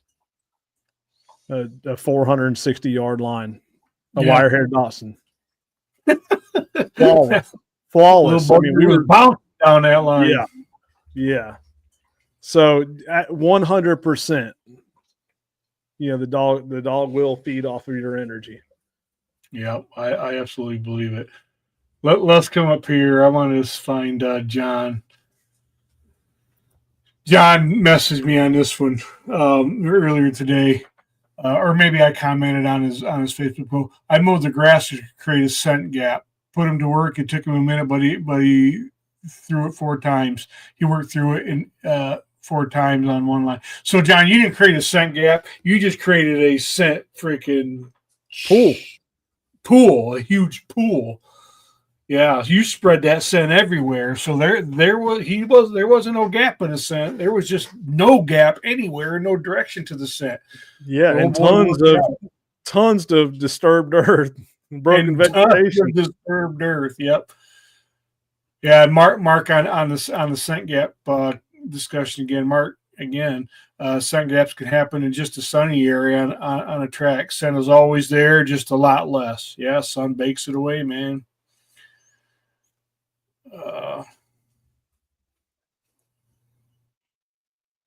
So Larry Beckham's comment right here on, can you focus on obedience too much? You see that one? Is it down towards the bottom? Let me see. Yeah. Right there it is. Yep. Can you focus on obedience too much? I understand you should have a dog that listens, but can you focus so much on obedience you kill their drive? And again, this is where the drive comes in, the misconception.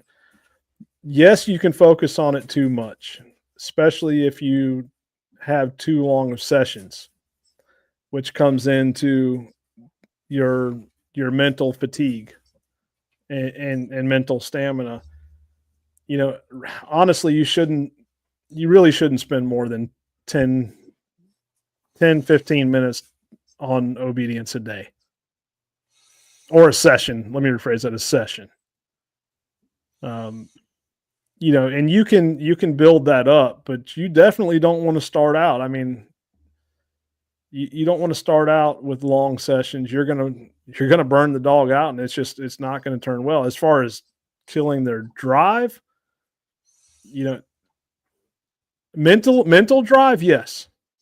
Physical drive, no. We redirect that drive to do something destructive. Yep. And be driven. They just don't want to do it that way.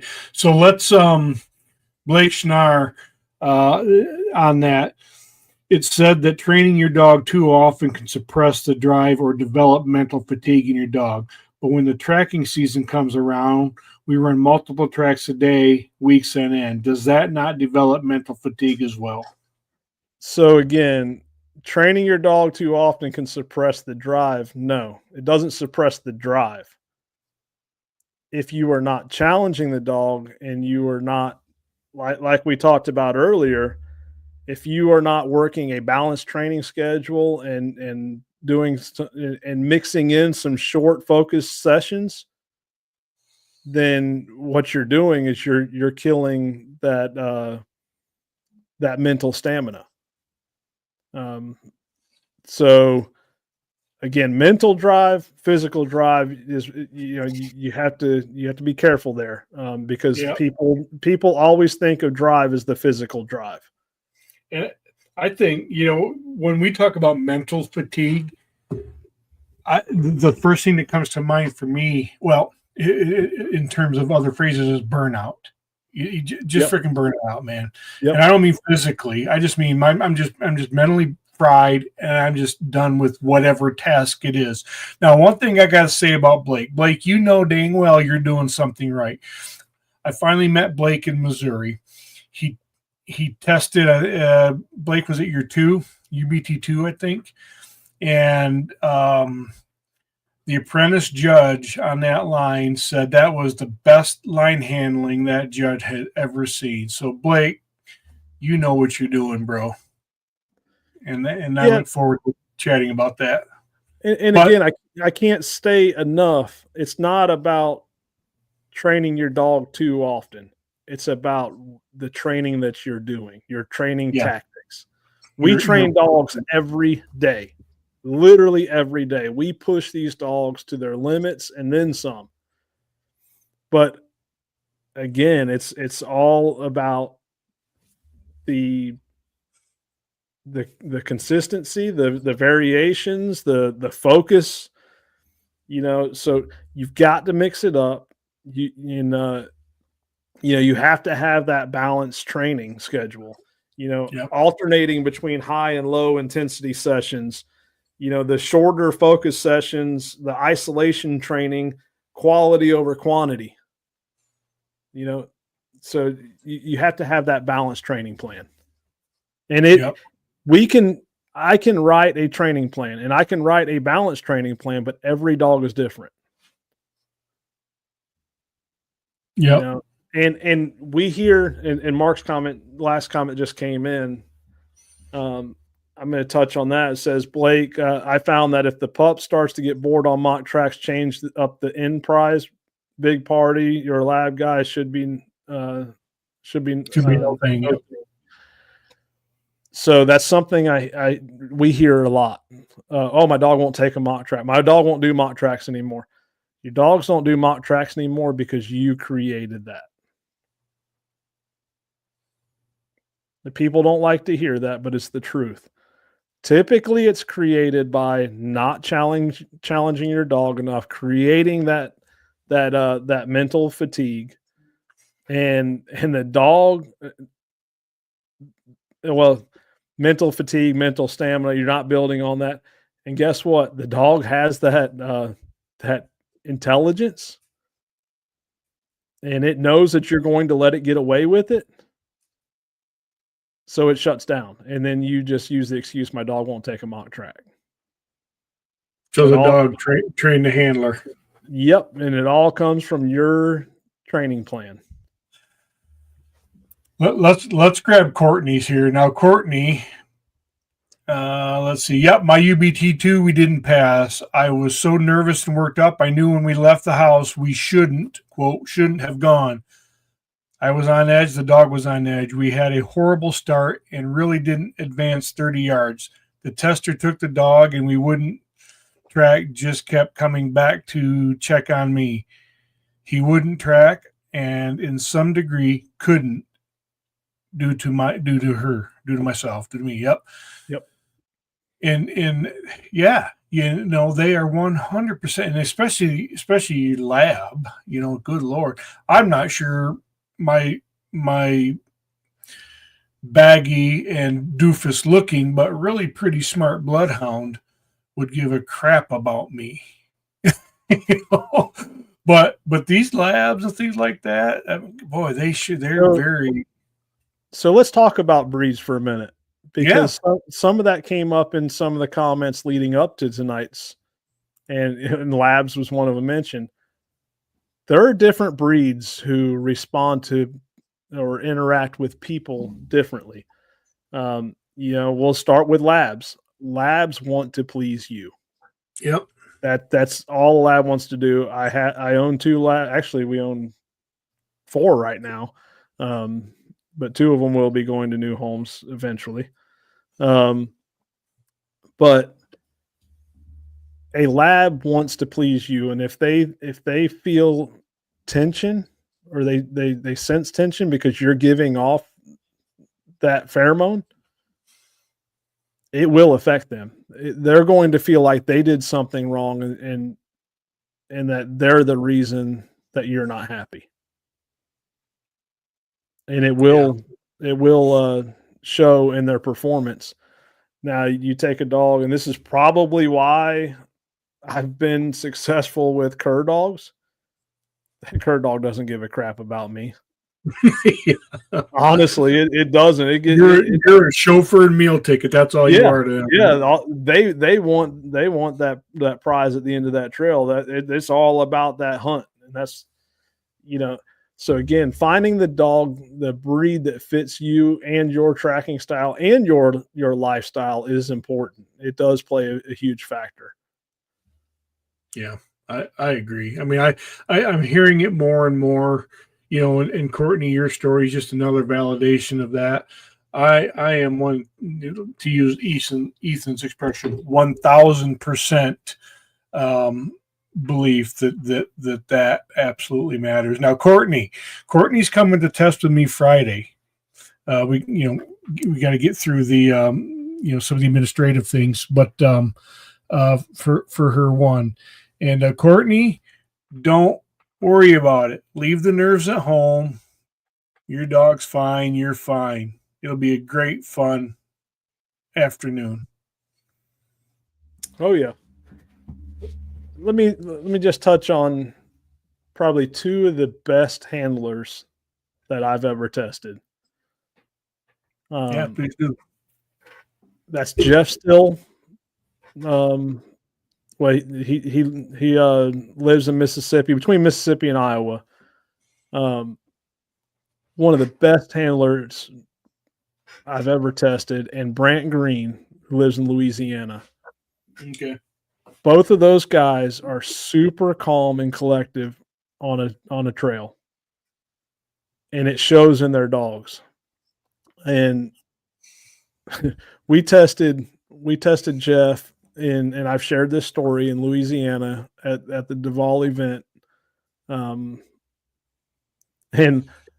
I know some of you may not have heard this, so I'm going to share it again.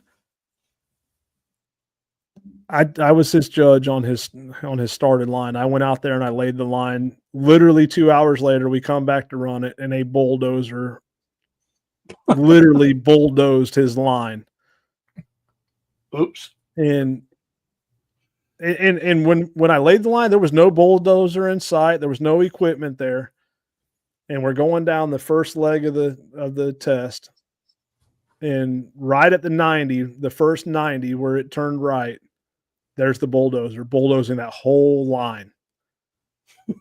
and I told Jeff, I said, hey man, I'm sorry this happened. We had no idea. I'll lay you another line. He says, I'm not worried about it. We're going to continue to work. And we're going to get to the end. And we got up there, the dog hit that fresh plowed area and did not miss. That dog did a sharp right, started ping-ponging, bracketing back and forth on the edge of that pushed up dirt. No kidding. And followed it all the way to where it 90'd back to the left. And makes the turn, and we look up, and here comes the bulldozer right down the path. I said, you got to be kidding me. I said, man, you can't even make this stuff up. He said, hey, we're going to get to the end. I'm not going to let this discourage me, and we're going to get it done. And they made it all the way to the end. So then he goes and he tests his other dog on a season test. You'll never guess what happened. Well, you probably know the story because you've heard it before. Yeah. The bulldozer bulldozed the trail on his other dog's season line, and he passed. Well, then I tested a dog. Actually, I think it was that same dog. I can't remember. Then I tested another one of his dogs on a season test, and we walk up on a pack of hogs. His dog's never seen hogs before. Oh my gosh. He was calm as could be, and he basically put his dog in a rest state and said, hey, we're going to take a minute and we're going to take a break right here, and then we're going to get through this. And he gets him past it, makes the first 90 to the left, trailing along. He wins the hogs again. They didn't go very far. He calms them down, keep going. We make the next left-hand turn, and there's the hogs again. So you got to be kidding me. We get past that, and there was a mess up where somehow another line crossed that line.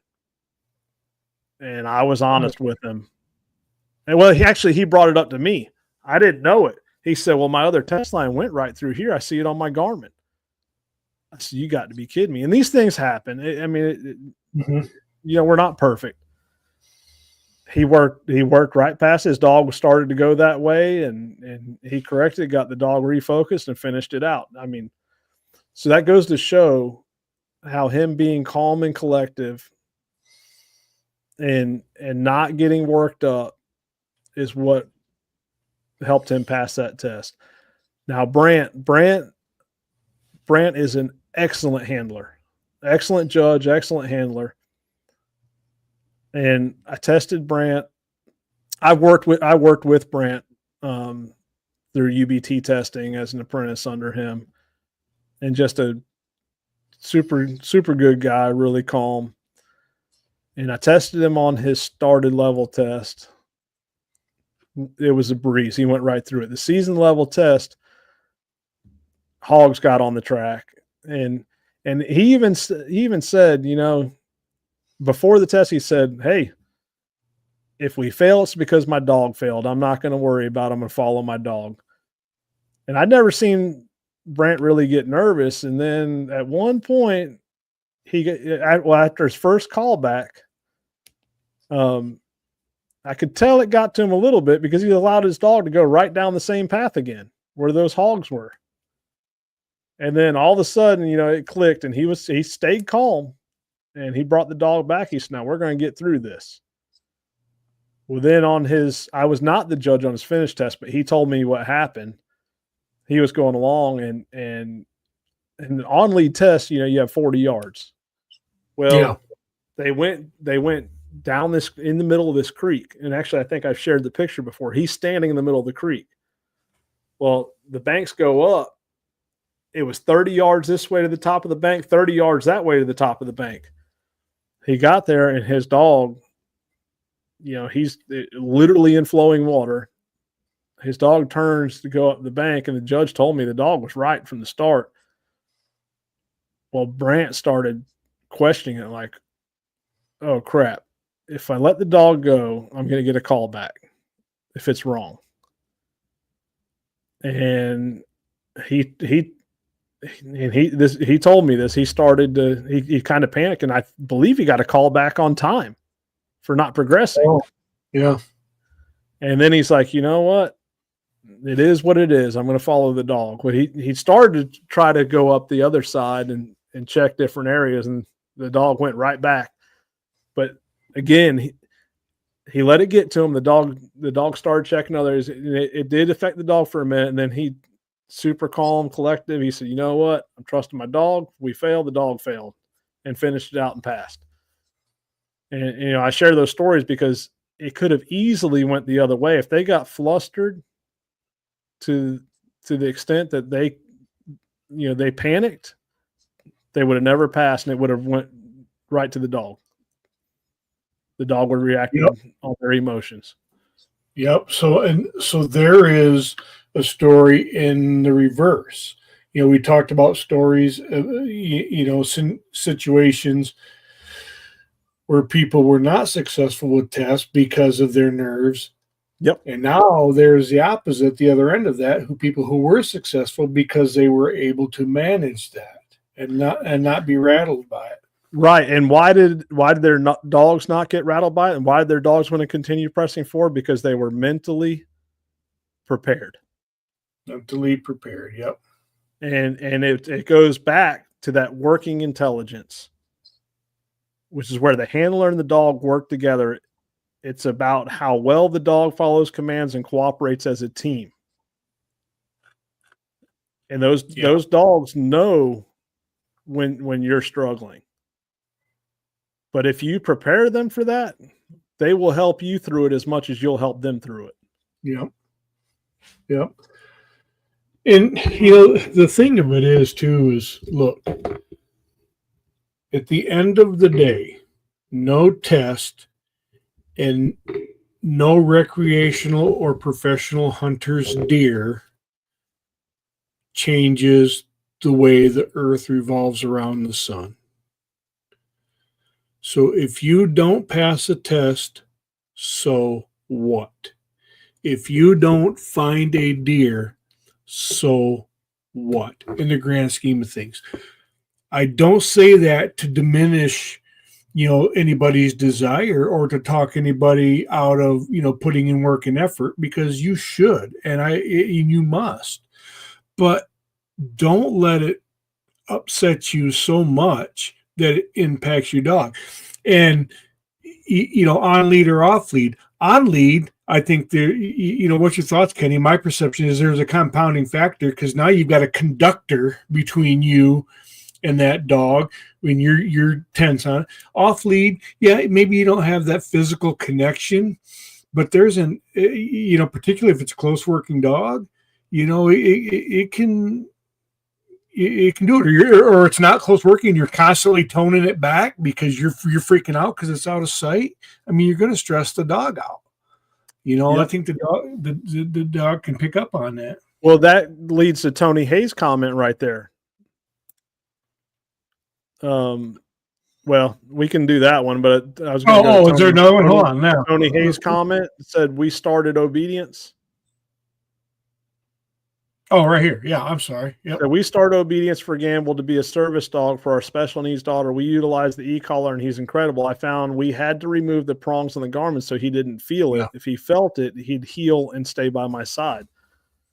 And you're talking about off-lead tracking. You can do the same thing. You constantly tone that dog. You tone that dog, and you get nervous thinking the dog's not on it, and you're messing things up. Well, that's basically what happened there.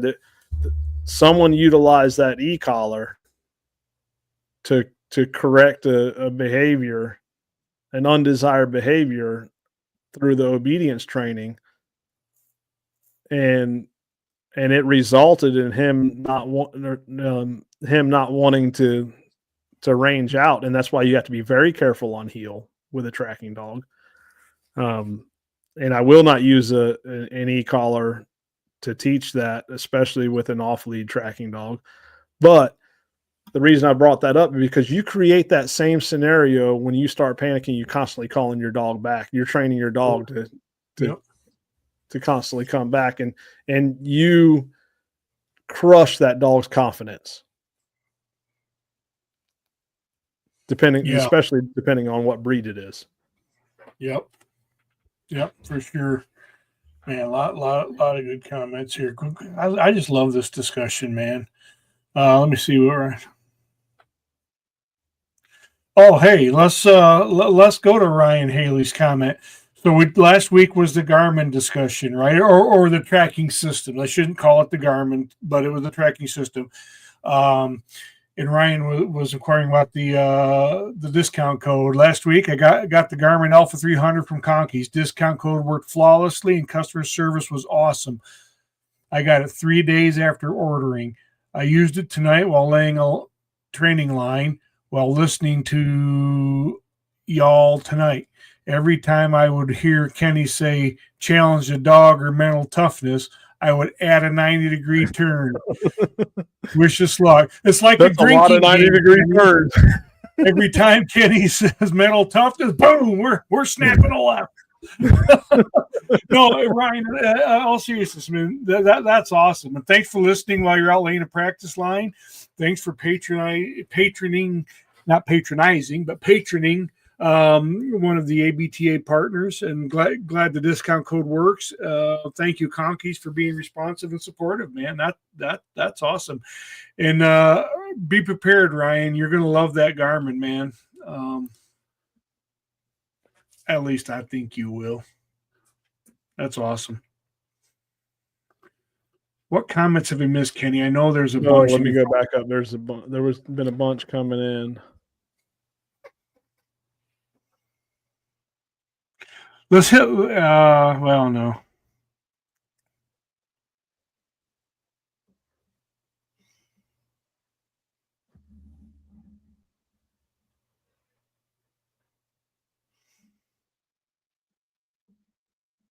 think we pretty much. Yeah. I'm looking at it too. I think we got a lot of good stuff here. So there's one right there from Perry Lawrence that I want to kind of touch on. He's talking about I showed him that with his dog Jet off lead, Jet did not like him getting too close. And again, that's part of that working intelligence. Jet knew that Perry was going to mess him up. Every time he got close, Perry would try to steer that dog. And Jet knew that. Jet's a pretty smart dog. And Jet would pretty much shut down, be like, okay, I'm going to do what you want me to do. I'm not happy about it, and I don't like it. And so I showed Perry, I said, look at his mannerisms change as you get closer.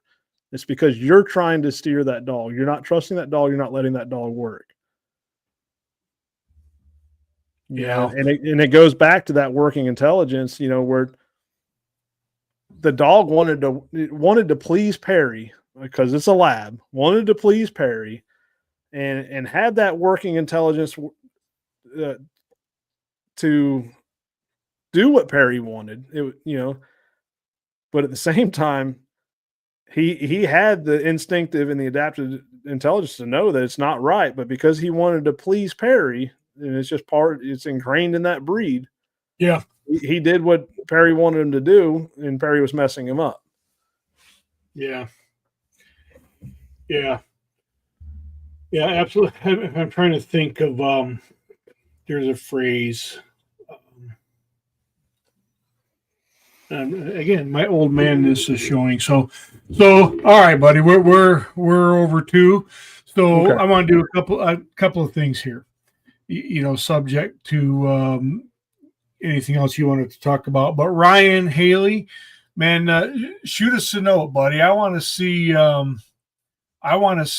your line of the Kenny Mullins line laying game. Every time Kenny says mental toughness, we took a turn. So you probably created a corkscrew to China. Because we said it a lot. But in all seriousness, I want to see that. I want to see your line, buddy, just because I want to. So Kenny, walk through the 3 types of intelligence and their definitions again, because to me, take that away and guys, look at that. So, okay. So instinctive intelligence, this is the dog's natural ability to use its senses, especially its nose, and it's the talent they're born with. And this is what people look for. I'm gonna talk about Lyle Avis. We met Lyle Avis to drop off a dog. Well, where we met him at, he was picking up a puppy, and I got to watch Lyle basically test the instinctive intelligence of these puppies when choosing the puppy. So that's something to think about. It's the natural abilities of the dog. Yep. Now you have adaptive intelligence, which is how well the dog learns from experience and adjusts its behavior. It's the dog that figures out how to work through a confusing scent pull or recognizes when a trail has turned. I had it backwards. I thought that was working. So that's adaptive. Yes. That's adaptive. Yep. Adapting to the challenges. Adaptive. That's the easiest way to remember it. Yep. Working intelligence is where the handler and the dog work together. It's how well the dog follows commands and cooperates as a team. Adaptive and working is what we are developing as owners, trainers, and handlers. That instinctive is just that. It's instinctive. It's there. You can't put instinct into the dog, but it's the adaptive and the working is the influence that we have. We can impact all of that. Your dog's got it if it's given the opportunity in most circumstances. Correct. I mean, like you said, not every dog can figure it out. But no, and not every dog will have a high level of adaptive intelligence. That's what I mean. Yeah. Yeah. You know, it's not for every dog, but it seems as though that if put in the right environment and given the right opportunities, that there's going to be a reasonable, they could probably be a reasonable adaptive intelligence, you know, for most dogs, and some of them are going to excel. And those are the dogs and when I get those dogs, or let's say like right now I have 2 labs I'm training, and well, one of them basically I got 2 of them, and whichever one of the 2 turned out to be what I felt was the best fit for my client that wanted one, he's getting that one, and then the other one we're going to, well, so it turns out one of them is going to be a stronger off lead dog, and one's going to be a stronger on lead dog. You know, and it just worked out that way. And I mean, it's just, again, it comes back to the adaptive intelligence. You know, it's just 2 different levels of 2 different types of intelligence, and knowing where to place that, or is it the right dog for the right person for the right situation. Yeah. Right now, I'm at a point in my kennel where I'm deciding what are the right dogs to keep for my team. You know, and my wife and I and John, we've sat down and we've assessed our pack, and we said, okay, well, this is what we want. This is what we have. If this is a dog that we are not going to keep, what type of tracker or person would it be right for? Yeah. Yep. And the average person that's just going to track for themselves, that may not matter as much. But for someone that tracks on the level that John and I does, you know, we take things a bit further, because we are going on 200, 250 tracks a year. So we look at all these things. We look at the physical drive. We look at the physical endurance. We look at the mental endurance, mental stamina. We look at the instinctive intelligence, the adaptive intelligence, the working intelligence. And that's how we build our team. We have a dog with a strength here that may have a weakness there. We have another dog that'll pick up the weakness of the other dog, and that's how we build our team. So this is stuff that we use every day, and I know we're getting kind of long into this, so I'll kind of break it down to little final thoughts that I put together. Because I want to grab before we close out, I want to grab. Mark's had another good comment here. Go ahead. One of my favorite quotes, because so Mark says a great way to break these abilities down into 3 groups. Putting words to some of the basics are very important into helping handlers understand and what is what. Thank you. A great team is greater than a great dog. And I love that comment right there, Mark. A great team is greater than a great dog, because guys know me. I'm a huge, massive John Wooden fan, and I'm a huge, massive team guy. And that reminds me so much. The first thing I thought of, Mark, was John Wooden quote: "A player who makes the team great is more valuable than a great player." And it's right there. No matter how good the handler is, doesn't matter how good the dog is, if neither one of them can contribute to the team, it doesn't matter how good they are independently. It's the player who makes the team great that has the greater value over a great player. So yeah, great stuff, man. And Gene Ferrison's comment right over there, that's why I like the hard-headed cur dogs. Yeah, I saw that.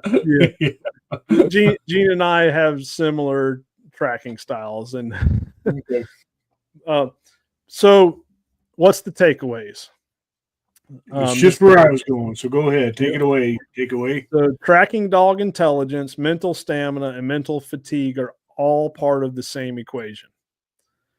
A truly great tracking dog is one that has the intelligence to make decisions, the mental stamina to stay focused, and the proper rest to avoid burnout.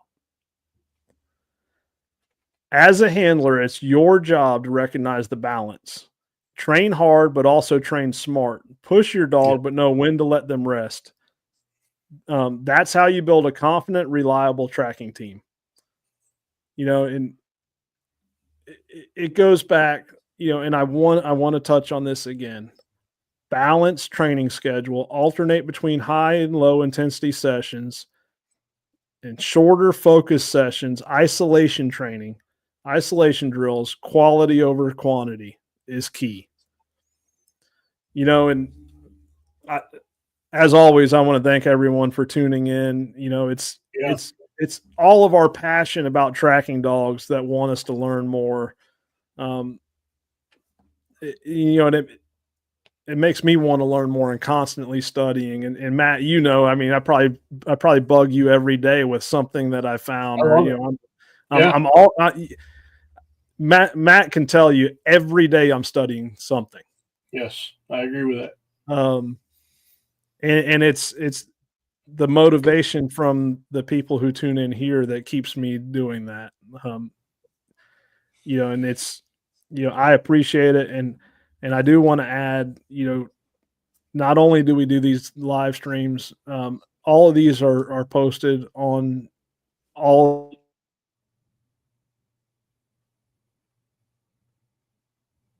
Oh, Kenny, you froze up. Where Kenny was going Sorry about that. You froze up, buddy. Yeah, so all of this is published in audio form on all the podcasts, the Spotify, the Apple, the iTunes, Apple, the iHeart. So it is on all those if you want to go back and listen, but stay sharp and remember, a great team is built on trust, patience, and partnership.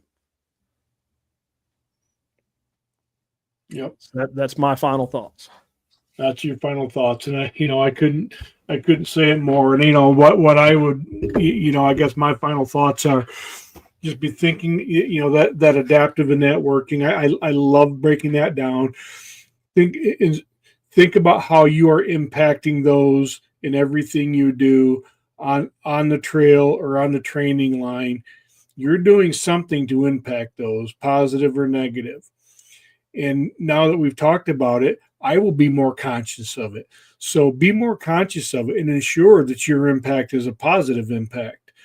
And don't worry about those long lines. That isolation training, that's going to do it, man.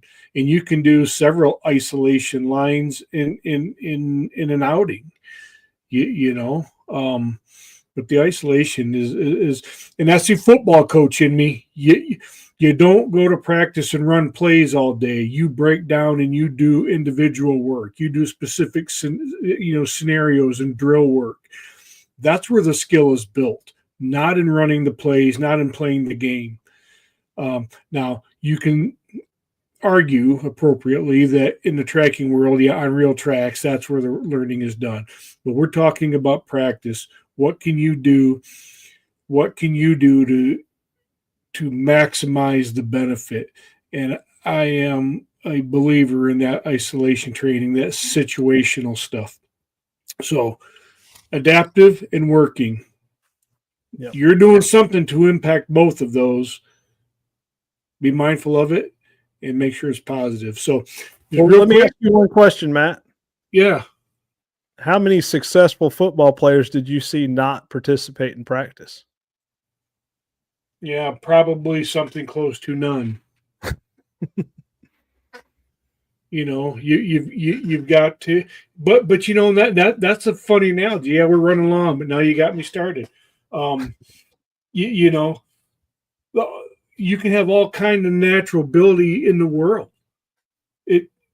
But unless you can practice and work together with your team and understand where you fit and how to apply your talents, it doesn't freaking matter.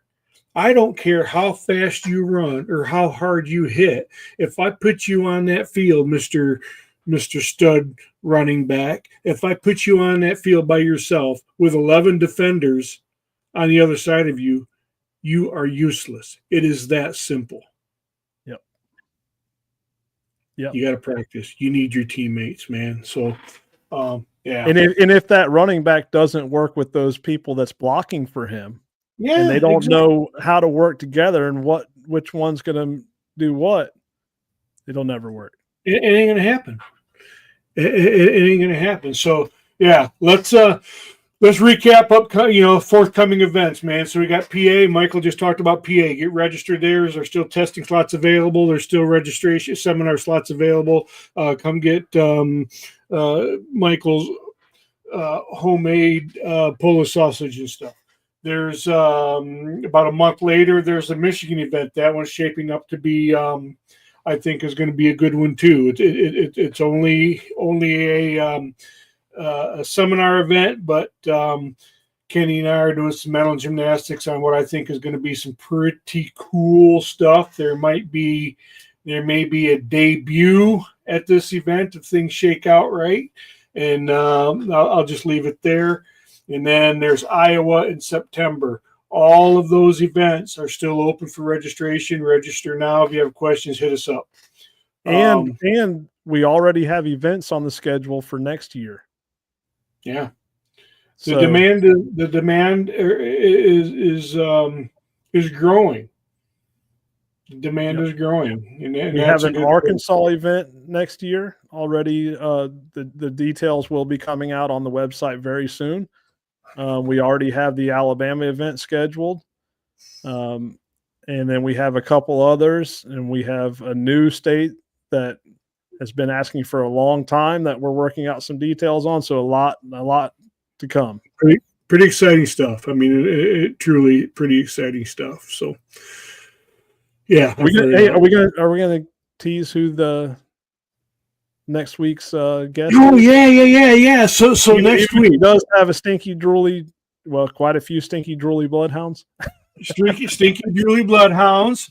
Yep. Next week is, we joke about the handler intelligence, and mental stamina, and mental stamina. Now the mental stamina is real, man. You got to build that in yourself too. And you just outlined with Brant Green and who's the other guy? Jeff Still. You just outlined why that's important, and that can be groomed in us too. But in all seriousness, though, intellectual capacity or intelligence of a handler sounds offensive. But don't look at, we shouldn't view it as offensive or, that the person is dumb, but because that's not the case, but it is a factor, and how it all comes in. It's going to be more, that working intelligence. There's going to be a ton of tie in there. But yeah, this guy next week, we're not going to tell him who it is. But he's well known in the Midwest. He's got some of the greatest tracking dogs in the nation in terms of breed. The drooly, slobbery, beautiful bloodhounds, and he has some very interesting stories. We may get into some of them, but you guys will enjoy. I promise you will enjoy next week's stream, and some of the things we got coming up. In all seriousness, you're going to enjoy them. Michael Beck, yeah, you can guess, but you got to send me a text. He already put his guess on there. Did he? I guess I missed it. He said initials are RS. Oh. Did you see Larry's comment there? You can't bypass Larry's comment. Oh, Larry, God dang it. Yeah, you almost made it 2.5 hours of a bloodhound comment. I knew you'd sneak one in. Yeah, that's so Brian. I'm gonna move past that one. Brian Wysong says, tuning in late here in Iowa. When does this episode go on Spotify? So I still have to get last week's up, but as soon as Matt gets it to me, I'll go ahead and get it put up because this we really need this one to be heard by as many people as possible before next week and the week after, so we can tie all this together. Yeah, I'll get it to you in the morning, Kenny. If you don't have it by 9:30, 10 o'clock, shoot me a note to remind me because maybe I'm who knows, but I'll get it to you in the morning. Yeah, it'll honestly probably be maybe Wednesday because my wife and I are going to a concert tomorrow. Okay, so. Yeah, well, I'll have it to you by then, but sometimes I need a reminder. More so than I care to admit these days. You see the color of my beard. So, all right, we got to go. We're going to be here all night, guys. Thanks for tuning in. Great conversation. Fantastic comments and contributions. Keep them up. Keep it coming. And what do you want to hear? We're here to give you what you want to hear. And more of the good, less the bad, guys. We will talk to you soon. Thanks for tuning in.